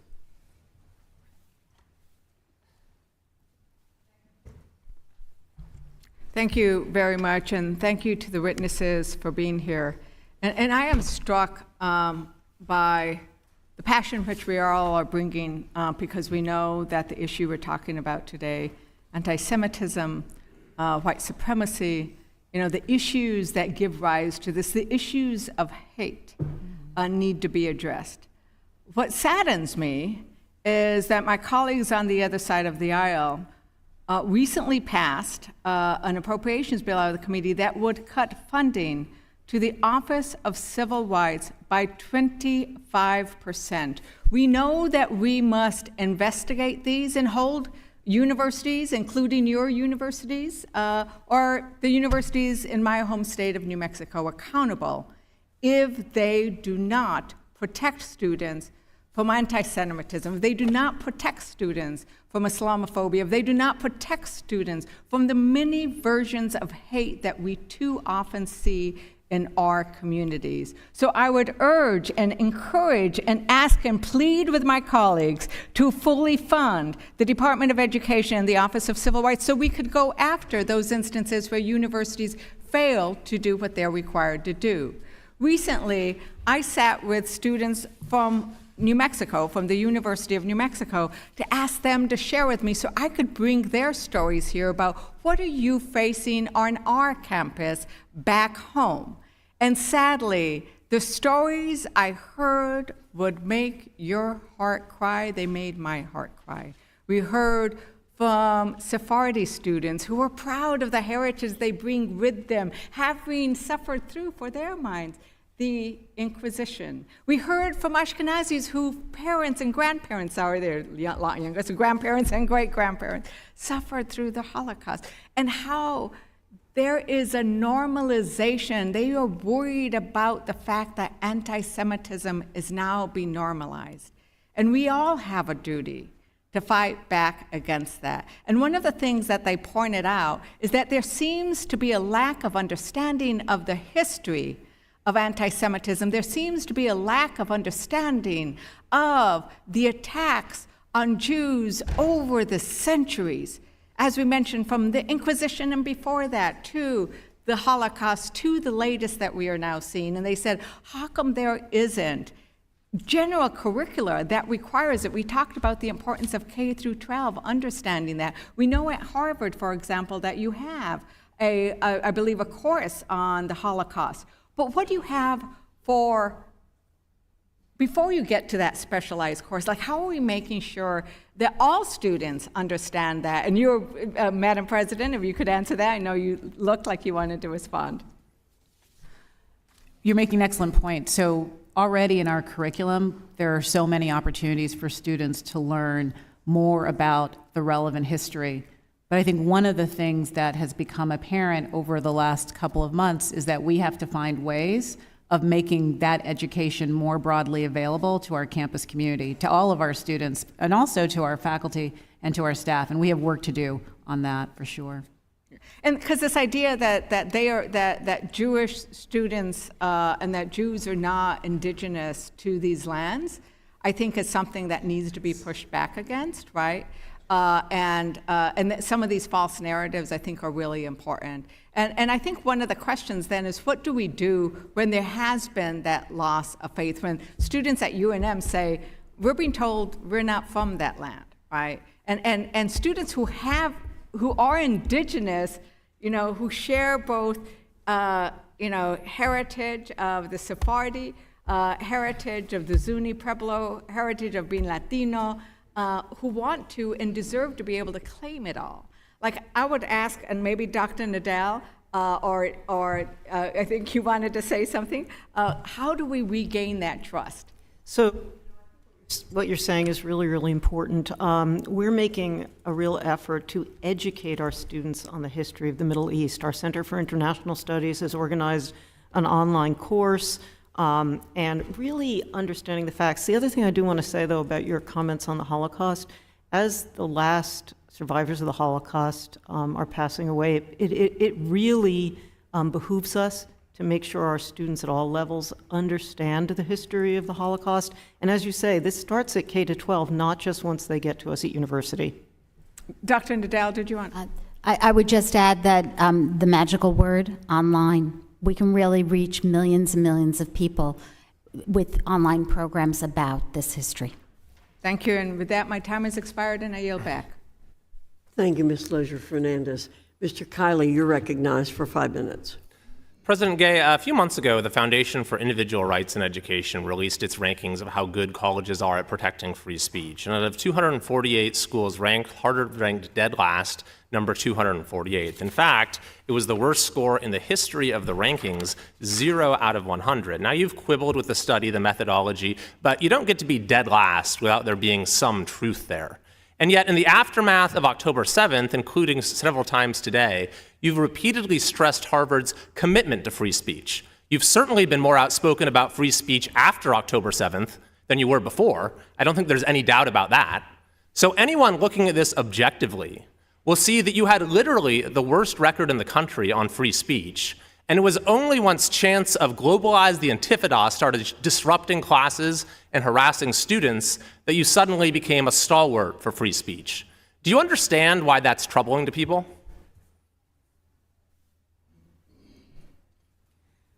Respectfully, I disagree with that perspective, and I don't think it's an accurate representation of how Harvard treats speech on campus.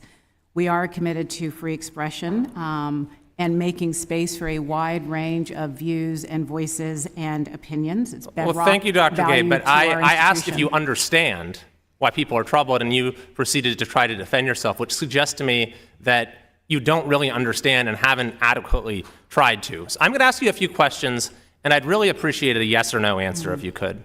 Do you believe Hamas is a terrorist organization? Hamas is a terrorist organization. Senator Schumer, in a speech a few days ago, characterized October 7th as a vicious, blood-curdling, premeditated massacre of innocent men, women, children, and elderly. Do you agree with that characterization? That characterization is accurate, and I have condemned the heinous and Thank you. barbaric terrorist attacks. Senator Schumer also said that when students on college campuses across the country who wear a yarmulke or display a Jewish star are harassed, verbally vilified, pushed, and even spat upon and punched, that is anti-Semitism. Do you agree with him that that's anti-Semitism? I agree. Do you acknowledge that some incidents of that nature have been occurring on Harvard's campus? I have been talking with students over the last couple of months, and they have shared searing testimony about some of the things that they have experienced. And I'm glad you've made that outreach. But if you were talking to a prospective student's family, a Jewish student's family, right now, could you look them in the eye and tell them that their son or daughter would be safe and feel safe and welcome on your campus? We are absolutely committed to student safety. And Yes, to but I making didn't sure ask that question about your commitment. I said, could you look them in the eye right now, the family of a prospective Jewish student, and assure them that their son or daughter would feel safe and welcome on your campus? We are taking every step to ensure their physical and their psychological safety. So yes or no to And my I stand question, by though. Did that. you want to answer it? I guess I have not. answered your question. If would you say that a person who is an avowed neo-Nazi is someone that you would want to be part of the Harvard community? Those are not consistent with Harvard's values, but at the same time, we allow a wide berth for free expression. But the question was, and a would you variety of want views. such a person who is an avowed neo-Nazi to be part of the Harvard community? Yes or no? Those are not consistent with Harvard values. So you would not want such a person to be part of the community? Those are not consistent with Harvard values. Would you want someone who has called for the eradication of the Jewish people to be part of the Harvard community? Again, those are not consistent with Harvard values, where we are committed to making Would you no want space someone on who our has campus called for the elimination of the anti-Semitism. state of Israel to be part of the Harvard community? There is no place at Harvard for anti-Semitism. But the elimination of the state of Israel, someone who advocates for that, is that someone you'd want to be part of the Harvard community? There is no place for anti-Semitism at Harvard. You're not answering my questions very well, Dr. Gabe, so I'll move on. You've said today that you're proud of Harvard's initial response, the initial steps Harvard has taken in the immediate aftermath of October 7th. But one of your predecessors, Dr. Larry Summers, was anything but proud. He said that in his 50 years of Harvard affiliation, I have never been as disillusioned and alienated as I am today. The silence from Harvard's leadership has allowed Harvard to appear at best neutral towards acts of terror against the Jewish state of Israel. Looking back, is there anything you would have done differently in the aftermath of October 7th? So to be clear about what I was doing on October 7th, it was identifying whether or not we had any faculty or Is there students anything who you were would have Israel. done differently? Had I known that the statement issued by the students would have been wrongly attributed to the university, I would have spoken sooner about it. But I was focused on action that weekend, not statements. Well, I appreciate you saying that, but it's clear for me from your testimony, President Gay, I don't think you're a person of any kind of prejudice yourself, but you clearly seem to believe that that the forces of anti-Semitism are a constituency that needs to be catered to. I think that's clear from your silence, from the carefully parsed statements, from the Orwellian passive voice, and unfortunately, that message was heard loud and clear by the forces of anti-Semitism on your campus and has reverberated across American higher education and seeped into our broader culture. So we need fundamental cultural change Thank you, on Mr. university Kiley. campuses. Thank you, Mr. Kiley. Mr. DeSanya, you're recognized for 5 minutes. Thank you, Madam Chair. I want to thank the witnesses and just comment. I guess this is the best and worst of times from my perspective for this committee, that looking at the panel and the positions you hold are not something that I could have imagined when I went to college many years ago. So thank you for your vocations. I mean that with all sincerity, not your careers. Dr. Gay, I want to just mention last night I had a wonderful conversation with a dear friend who I started my friendship with at your institution. Gabby Giffords and I were both in state and local government. We went to that program, and it was a wonderful experience. And it was one of those examples of where academia interacted with the real world and the world of action. So I want to thank you for that. Dr. Nadell, I wanted to talk to you as somebody from the Bay Area and very involved with technology for many years about its impact on our public discourse, on hatred, on anti-Semitism, on racism. I'm reflecting on a Berkeley professor, Michael Goldhaber, I think. Let me check. Yes, he's the Cassandra of the internet, according to the New York Times, where 30 years ago he predicted that once people started to connect with technology, that the sociology of reality and knowledge would change. And I would say this hearing is a comment to that. So could you comment on social media's impact on anti-Semitism and hatred, both in academia and as you see it in your research? Thank you for the question. Social media has been probably the most destructive force for spreading anti-Semitism ever imaginable, certainly in my own lifetime. When a pop star like Kanye West can put out a few messages that are anti-Semitic, and he has millions and millions of followers, and in the wake of that, Jewish students were also feeling terribly unsafe and insecure. And we have seen this over and over, and we have seen it harnessed, not only from the left, but we've also seen it harnessed from the right. Social media and various chat forums, various different platforms were used to create the Unite the Right rally in 2017. And of course, the man who's been convicted of murdering 11 people at the Tree of Life Synagogue also posted on social media that he wasn't waiting any longer and he was going in. So it's been terrible. And there's been so much really good research and writing on the subject matter in the last 10 years, where I'm thinking about The Shallows from Nicholas Carr in 2005, where his research shows that globally our skulls are actually decreasing because of how we retain and absorb information. So all of this on the educational side, and I'll ask, maybe starting with Dr. Gay, this is about the short-term political moment that we're in, but I'm equally concerned with, and I've had this conversation with the chair and the ranking member, about what you see in education, that our brains are changing because how neuroscience and everything we've learned because of research about how this works in the last 50 years. But until the Congress figures out how we roll in this committee, what is it doing to young people? In Nicholas Carr's book, in The Chaos Machine, Susan Lin, a distinguished member of your faculty, I just had a lovely conversation about her book, about who's minding our kids. I can't help but ask this question because it's part of the larger long-term problem that this committee really should be dealing with in a nonpartisan, thoughtful way. What do you see when it comes to cognitive development and your students?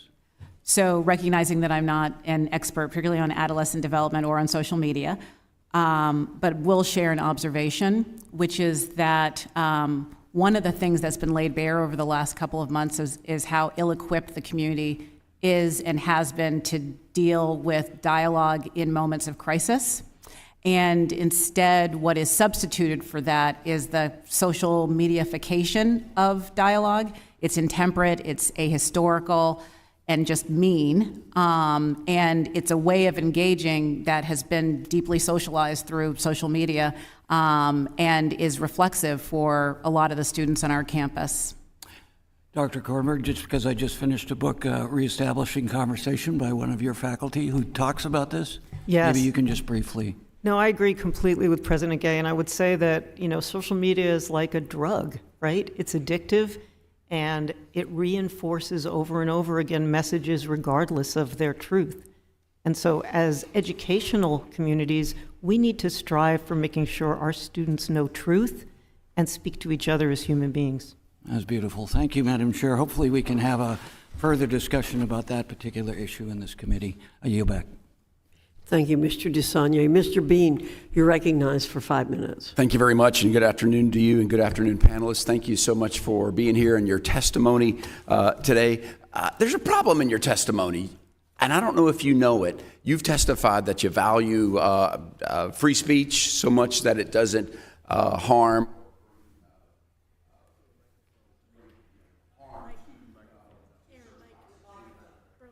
Very good. Thank you. It came off, Madam Chair.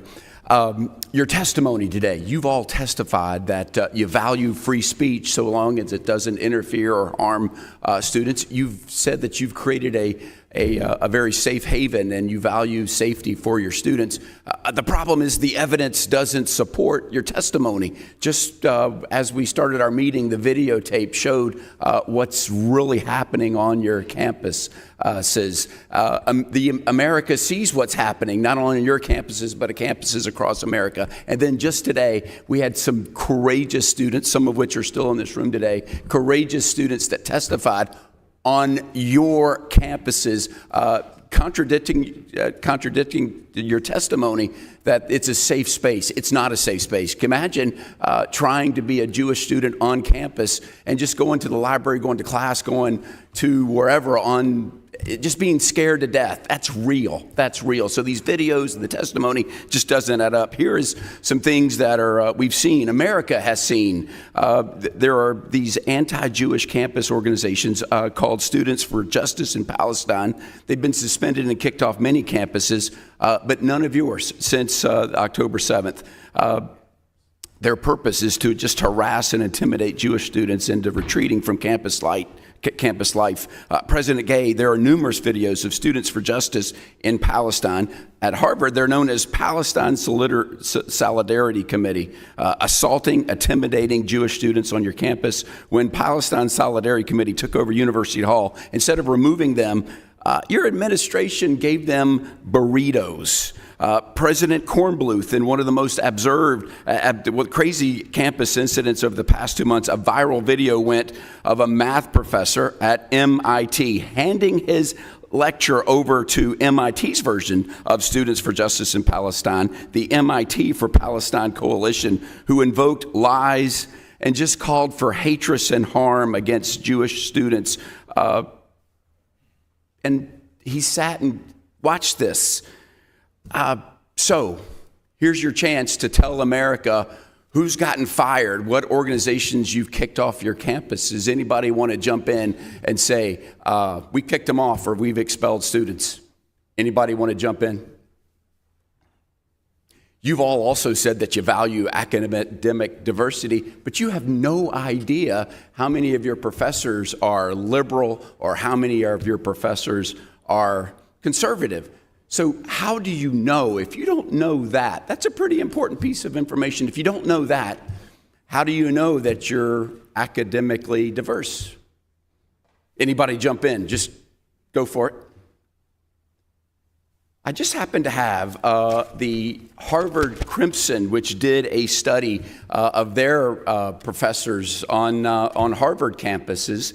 This is dated last year. 80% of professors either identified as liberal or very liberal. 80% of the faculty there versus 1% identified as conservative, 0% identified as very conservative. So 80% versus 1%. President Gay, is that the type of academic diversity that you brag about at America's leading institution, Harvard?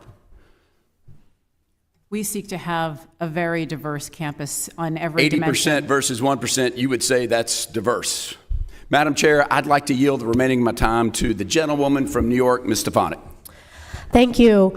Dr. Gay, according to the Hillel College Guide, the Crimson Freshman Survey, and even Harvard's own Education Next journal, the population of Jewish undergrads at Harvard has plummeted from roughly 25% in the 1980s to between 5 and 10% now.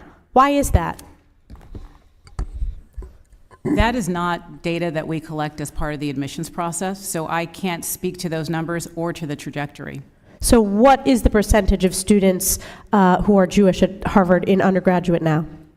We do not collect religious affiliation as part of the admissions process. Do you not rely on data collected by Harvard Hillel, which you visited for the first time after October 7th? I'll just be honest with you.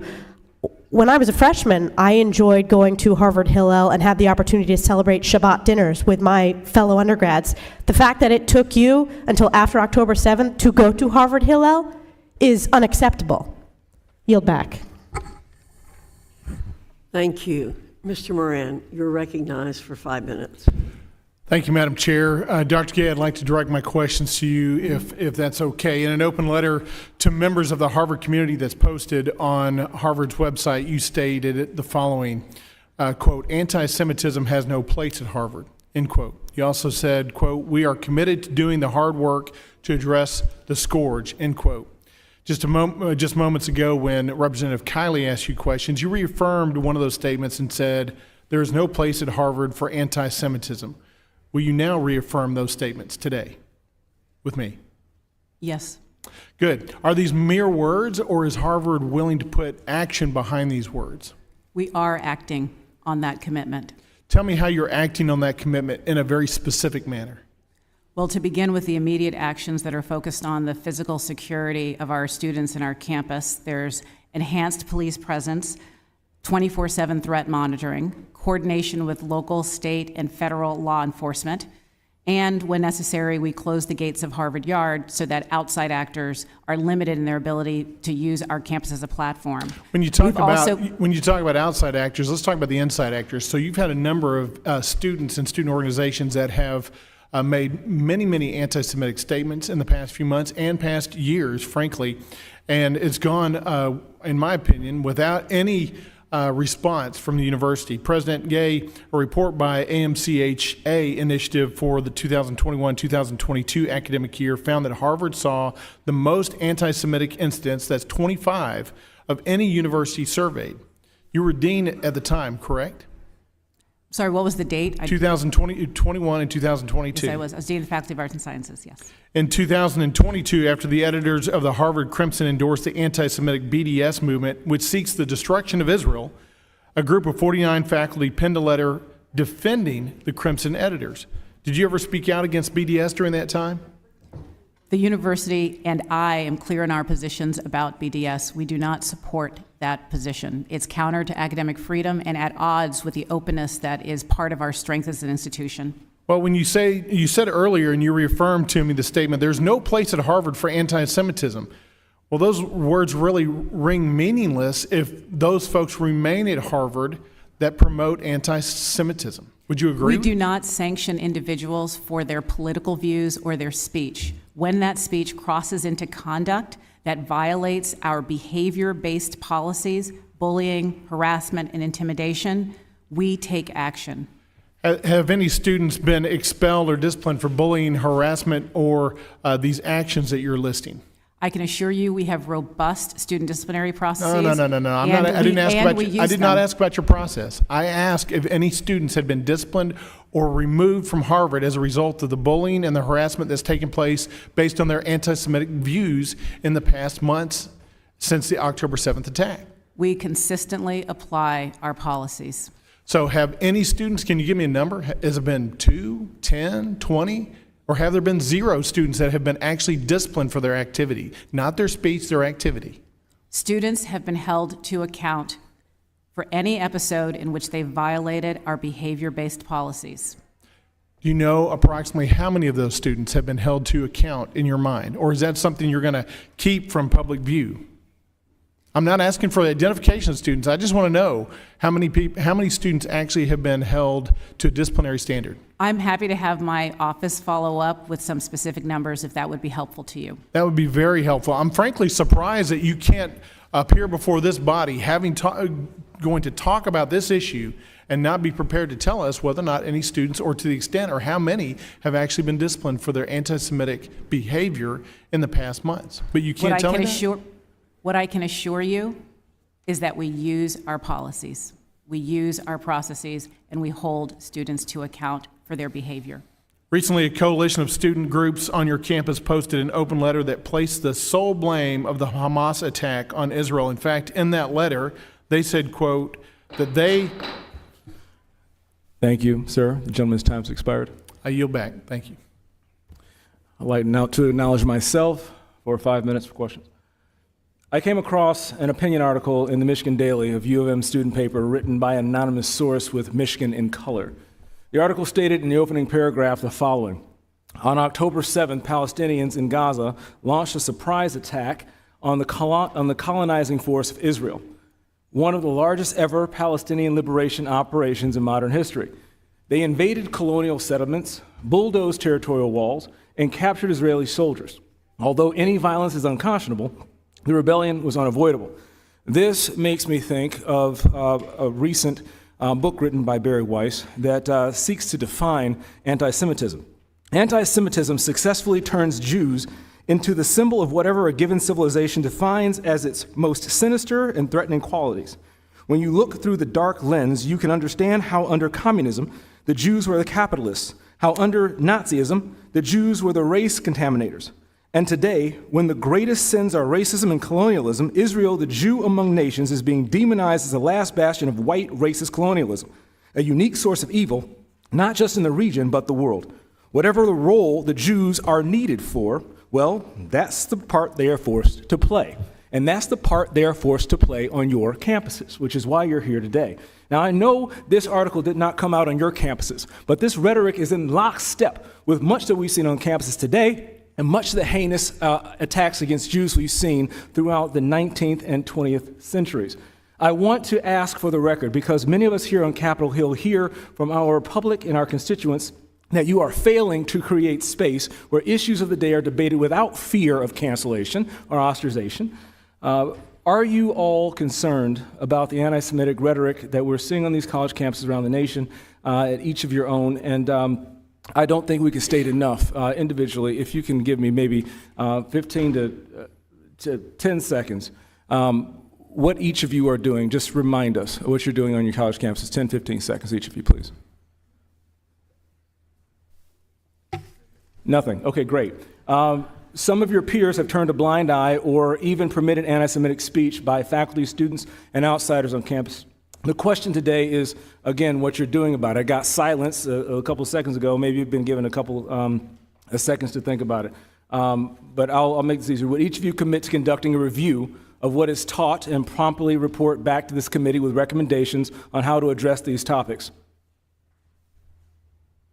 Okay, I'll take silence as a no. I want to just say that I'm greatly concerned that students are being taught to view certain groups as oppressors, and now apparently that includes Jewish people.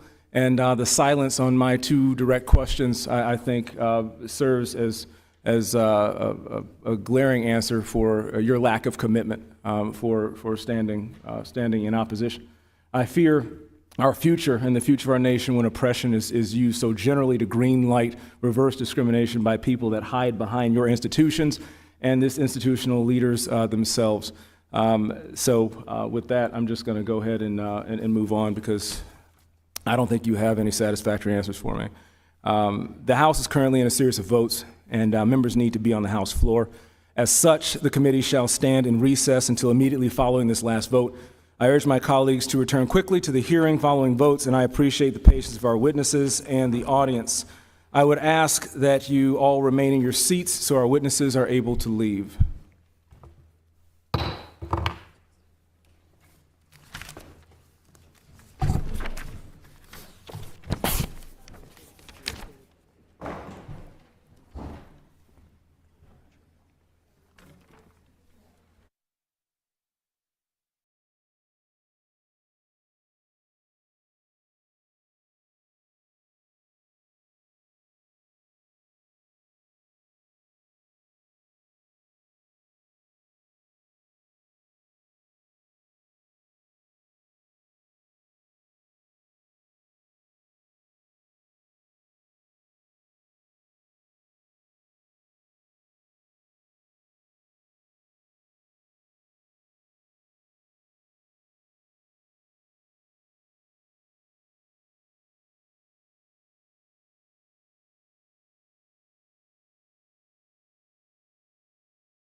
your campus who have been threatened and assaulted and who look to you to protect them. Several of those students are with us in this room, including Jonathan Frieden, who's the president of Alliance for Israel and a Harvard Law student. Eyal Yacobi, who's a student at UPenn. Talia Khan, who is the president of MIT, is students on your campus who have been threatened and assaulted and who look to you to protect them. Several of those students are with us in this room, including Jonathan Frieden, who's the president of Alliance for Israel and a Harvard Law student. Eyal Yacobi, who's a student at UPenn. Talia Khan, who is the president of MIT Israel Alliance and an MIT graduate student. Bella Ingber, who is co-president of NYU Students Supporting Israel and a junior at New York University. Israel Ingber, who is expected to start at the University of Chicago in the fall after taking a gap year to study in Israel after being sent home right before the atrocities of October 7th. Maya Kufer, who is a freshman at UPenn, and Liam Kriez, who is an American-Israeli sophomore at UPenn. We have a short video that we'll play now that shows what these students are facing.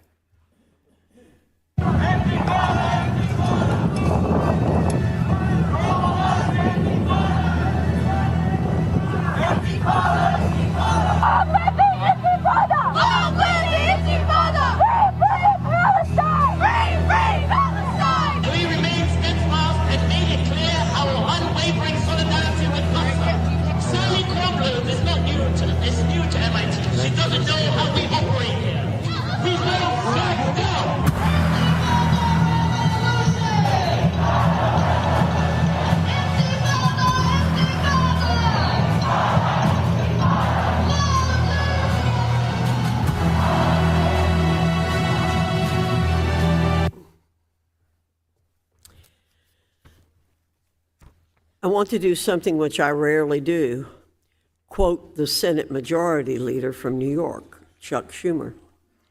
On Wednesday, he took to the Senate floor to deliver an address on anti-Semitism, stating, "Many of the people who express these sentiments in America aren't neo-Nazis or card-carrying Klan members or Islamist extremists. They're in many cases people that most liberal Jewish Americans felt previously were their ideological fellow travelers. Not long ago, many of us marched together for black and brown lives." End of quote. You see, this speech by the most powerful elected Jewish politician in America was addressed to many on his left flank. He questioned how these elements of the left, which pride themselves on diversity and inclusion, could be responsible for fomenting such hatred toward liberal Jewish Americans. I quote Majority Leader Schumer to you, Presidents Gay, Magill, and Kornbluth, because I understand that speech to be a sort of reckoning for the Jewish identity with the radical left. Yet for 40 minutes, he fails to use the word university a single time. However, after the events of the past 2 months, it's clear that rabid anti-Semitism and the university are two ideas that cannot be cleaved from one another. A prime example of this ideology at work is at Harvard, where classes are taught such as DP 385, Race and Racism in the Making of the United States as a Global Power. The Harvard Global Health Institute hosts seminars such as, quote, Scientific Racism and Anti-Racism, History and Recent Perspectives. Even the Harvard Divinity School has a page devoted to, quote, social and racial justice. Harvard also, not coincidentally, but causally, was ground zero for anti-Semitism following October 7th and is the single least tolerant school in the nation, according to the Foundation for Individual Rights and Expression's 2024 College Free Speech Rankings. UPenn is right behind them at 247th of 248th. MIT is in the middle of the pack. What I'm describing is a grave danger inherent in assenting to the race-based ideology of the radical left. Senator Schumer hasn't put the pieces together, but the picture is far too clear now to American Jews. Institutional anti-Semitism and hate are among the poison fruits of your institution's cultures. The buck for what has happened must stop on the president's desk, along with the responsibility for making never again true on campus. Do you have the courage to truly confront and condemn the ideology driving anti-Semitism? Or will you offer weak, blame-shifting excuses in yet another responsibility-dodging task force? That's ultimately the most important question for you to confront in this hearing. I will close with this. I appreciate your appearances today on behalf of Harvard, UPenn, and MIT, respectively. It proves your universities have, at minimum, a sense of accountability to the American people. But my praise for post-secondary education is very limited these days. Harvard, UPenn, and MIT, you have a very big role to play in shaping the future for all of academia. This moment is an inflection point.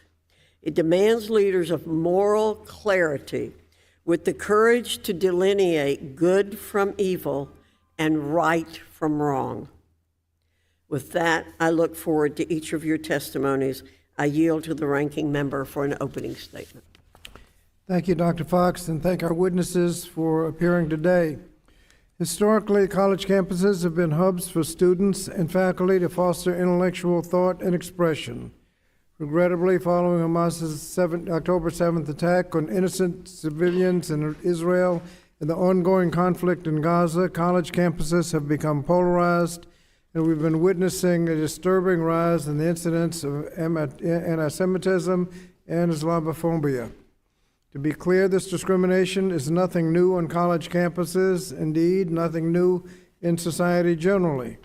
Any student of history knows that it did not start with the October 7th attacks or any one new event, and it didn't start with diversity, equity, and inclusion initiatives.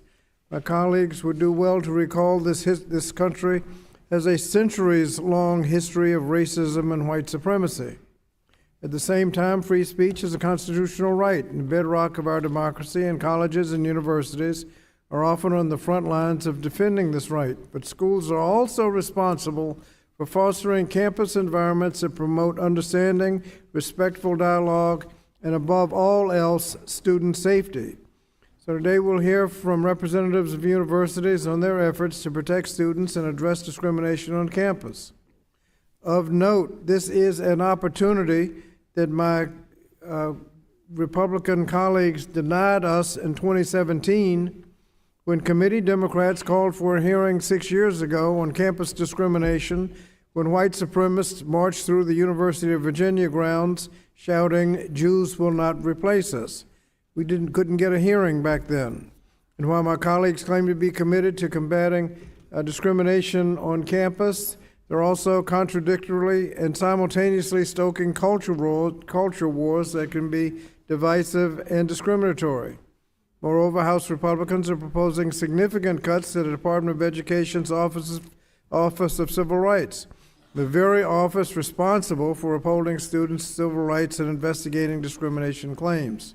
You can't have it both ways. You can't call for action, then hamstring the agency charged with taking that action to protect students' civil rights. In stark contrast, the Biden administration has taken an active role in helping institutions protect students as part of the White House's national strategy to combat anti-Semitism. Under President Biden's direction, the Department of Education has provided additional guidance to colleges and universities on how to uphold their obligation under Title VI of the Civil Rights Act of 1964 and better address anti-Semitism, Islamophobia, and all forms of discrimination on campus. We've also opened investigations into recent incidences on many campuses, including Harvard, Columbia, Cornell, Wesley, University of Pennsylvania, University of Tampa, just to name a few. In closing, I want to echo my colleague, and I'll quote Senator Schumer again.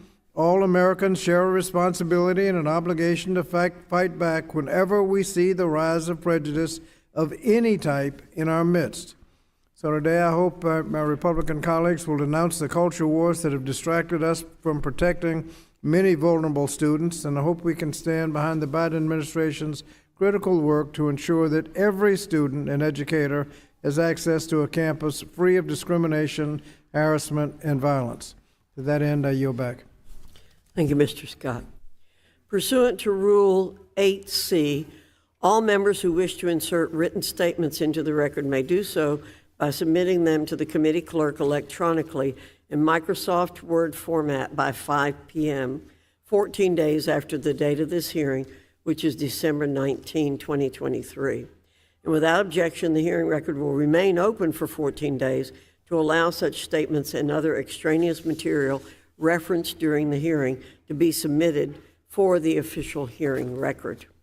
I now turn to the introduction of our witnesses.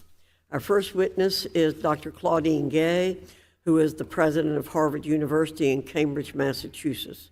Our second witness is Ms. Liz Magill, who's the president of the University of Pennsylvania in Philadelphia, Pennsylvania. Our next witness is Dr. Pamela Nadell, who is a professor of history and Jewish studies at American University in Washington, D.C. And our final witness is Dr. Sally Kornbluth, who's president of the Massachusetts Institute of Technology in Cambridge, Massachusetts. Note, Dr. Kornbluth will monitor her diabetes during the hearing. We thank you all for being here today and look forward to your testimony. I'd like to remind the witnesses that we have read your written statements, which will appear in full in the hearing record. Pursuant to Committee Rule 8D and committee practice, I ask that each of you limit your oral presentations to a 5-minute summary of your written statement. I also like to remind the witnesses to be aware of their responsibility to provide accurate information to the committee. If we have a demonstration that gets unruly, we will ask the campus police to take people out immediately. I now recognize Dr. Gay for 5 minutes.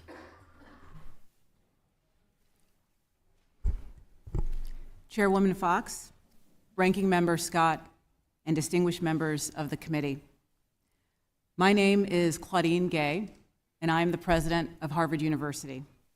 It's an honor to be here today, representing a community of more than 25,000 undergraduate and graduate students, more than 19,000 faculty and staff, and more than 400,000 alumni, including multiple members of this committee. Thank you for calling this hearing on the critical topic of anti-Semitism. Our community still mourns those brutally murdered during the Hamas terrorist attack in Israel on October 7th. Words fail in the face of such depravity, the deadliest single day for the Jewish community since the horrors of the Holocaust. In the 2 months since the atrocities of October 7th and the subsequent armed conflict and humanitarian crisis in Gaza, we have seen a dramatic and deeply concerning rise in anti-Semitism around the world, in the United States, and on our campuses, including my own. I know many in our Harvard Jewish community are hurting and experiencing grief, fear, and trauma. I have heard from faculty, students, staff, and alumni of incidents of intimidation and harassment. I have seen reckless and thoughtless rhetoric shared in person and online, on campus and off. I have listened to leaders in our Jewish community who are scared and disillusioned. At the same time, I know members of Harvard's Muslim and Arab communities are also hurting During these past months, the world, our nation, and our campuses have also seen a rise of incidents of Islamophobia. During these difficult days, I have felt the bonds of our community strain. In response, I have sought to confront hate while preserving free expression. This is difficult work, and I know that I have not always gotten it right. The free exchange of ideas is the foundation upon which Harvard is built, and safety and well-being are the prerequisites for engagement in our community. Without both of these things, our teaching and research mission founder. In the past 2 months, our bedrock commitments have guided our efforts. We have increased security measures, expanded reporting channels, and augmented counseling, mental health, and support services. We have reiterated that speech that incites violence, threatens safety, or violates Harvard's policies against bullying and harassment is unacceptable. We have made it clear that any behaviors that disrupt our teaching and research efforts will not be tolerated. And where these lines have been crossed, we have taken action. We have drawn on our academic expertise to create learning opportunities for our campus community. We have begun examinations of the ways in which anti-Semitism and other forms of hate manifest at Harvard and in American society. We have also repeatedly made clear that we at Harvard reject anti-Semitism and denounce any trace of it on our campus or within our community. Anti-Semitism is a symptom of ignorance, and the cure for ignorance is knowledge. Harvard must model what it means to preserve free expression while combating prejudice and preserving the security of our community. We are undertaking that hard, long-term work with the attention and intensity it requires. Once again, I thank the committee for the opportunity to discuss this important work. I have faith today that through thoughtful, focused, and determined effort, we will once again meet adversity and grow. Thank you.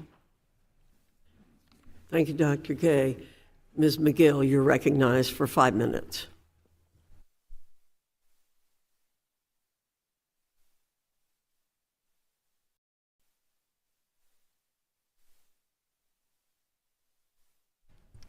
Thank you, Chairwoman Fox, Ranking Member Scott, and distinguished members of this committee for the opportunity to be here today.